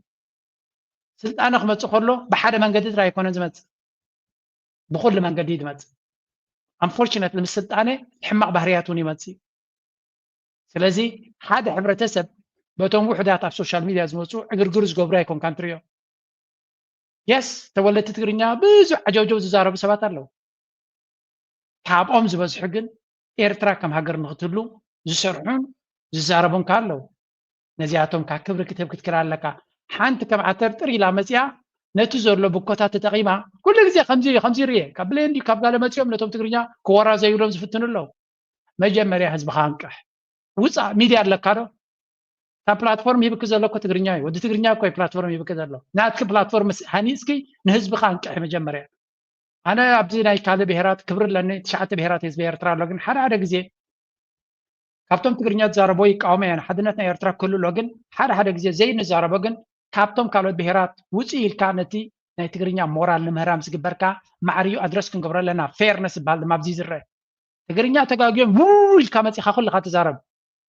ከምዚያ በዓል እዚያ ዝዛረብዎ ዘለው ኣገዳስነት ሕብረተሰብ ዝወግግን ሸለል ተባሂሉ ይሕለፍ ስለዚ this is not right we have to respond to it yes ህዝቢ ትግርኛ ዓብ ዋጋ ይኸፍል ኣሎ ሓቀር ምዝራብ ትግርኛ ህዝቢ ትግርኛ ንኽብል ኣነ ከማን ዘሰክፈኒ ቃል እዩ ስለምንታይ መቃቂልካ ነቲ ህዝቢ ትፀላኢኩም እዩ ዝደልየካ ኣነ ብለናየ ክሳብ ክንደይ ወለዶ ይብለናየ ኣነ ሶ ንትግርኛ ብፍሉይ ሓልዮ ዝስማዓን ነገር የብለይ ግን ሓቂኻ ሓቂ እዩ ኣብ ኤርትራ ኣብ ግዜ ቃልሲ ይኹን ድሕሪ ቃልሲ ገጭፍ ዋጋ ዝኸፍል ዘሎ በብብሄራት ተሪና ትግርኛ እዩ ክንዲ ትግርኛ ዝቃለስ የለን ክንዲ ትግርኛ ዋጋ ዝኸፍል ዘሎ የለን ኣብ ኩሉ ፍሮንት so we have to admit the reality ቀድመ ንኻልኦት ምፍራትካ ክንዶም ክሰርሕ ኣለካ ክንዶም ክትጎይ ኣለካ ክንዶም ከተበርክት ክትክእል ኣለካ ማይድያ መመፂ ክብዚ ፕላትፎርም ከማን ከይሃነፅክ መፂ ተሸጉጥካ ኣቲ ካብ ናይ ትግርኛ ፍሉይ ቋንቋ ናይ ፀርፊ ስለተጠቀም ኩሉ yes ተንደቂ ኣንስትዮ ወሪደን ዘለዋ ሃገር ክድሕን ኢለን እየን ከምኡ ዝገብራ ዘለዋ እምበር ከምዚ ከማኺ ካልእ ነገር ኣማራፂ ጠፊዎ ኣይኮነን ኩሉ ሰብ ይፈልጦ እዩ ጓል ኣንስተይቲ ክብርቲ ምዃና ትግርኛ ይፈልጥ ብለን ይፈልጥ everybody knows ሓደ ግዜ ግን ናሽናል ሴኩሪቲ ዓብ ስለ ዝኾነ እስራኤላውያን እኮ ደቂ ኣንስትዮ ክዋጋ ስለ ዝመርፁ ይኮኑ እስራኤል ወታደራት ገይሮም ዘለው ህዝቦም ርዮም ንዓታቶም ዘዋፅእ መሪፆም ኣሎ ዩክሬን ደቂ ኣንስትዮ ኩናት እዩ ትብሎ ስለዚ ሕቶ ናይ ሃገር ክኸውን ከሎ ወድን ጓልን معر أنت ده يكون جني ساتفي سلدي تساتف جن أباج أكو تصاوتوا لنا تكال حبرة تسب قبها يكونن إذا خاك من لسه زلويو أم سوري دايمو دا تايب زعبا بهيرات تنقلن كزار بايدلني حدا كابتي أبر تأكسر حلون كنسر حلون زلنا حدا نتز بيرتراي حدا نتز بيرتراجن ني نتوم زبس حزبي تزاربون عمن مقام ترى كنا كنت كمالو كابتن وحدات مسيخة وحب زغان زربك اتفق على الخدمة ملسي قبويو ناتكم ريتك سمي معجو كم زي تزاربي فلتني جن تزاربها مسمعكوا مرة يقول لك عم ساعات اللي بزوج زاربه مخالكوا جن بدزن ميك أنا سنسجي سعبوك زارب نعها خيكم كم كتزارب زلوا كم زعنا التحساسبة بزوج زياد سمع سأدونه بزوج زياد يكون تدقق عم يسميه أنا قش لي ليه زحلف ليه زحر حرق زي نخلو المعرم رأي تبغيو نايلو معرس سبزغودي لايك جبر سبورت جبرو ريتهم قرفنا بالكم أبزيا حنتي درفلن كنز جبرو أمساح كتفكمي thank you very much let's go هذا ما فتوو أي تفتوو تقبلوا أي تقبلوا إيرتراو نزب على من نطال and we are proud of it we are very very proud of it إيرتراوي عود حبني حزني ذكة حزني حبني عود حبني عبر غنيون عبد السلام نفسي ممصاليون زبن السلام عرض زلون راخ السلام وغنى اللون قلم حبر اللون إيرتراو نزب على دما فتوو أي تفتوو تقبلوا أي تقبلوا إيرتراو نزب على من نطال and we are proud of it we are very very proud of it إيرتراوي عود حبني حزني ذكة حزني حبني عود حبني عبر غنيون عبد السلام نفسي ممصاليون زبن السلام عرض زلون راخ السلام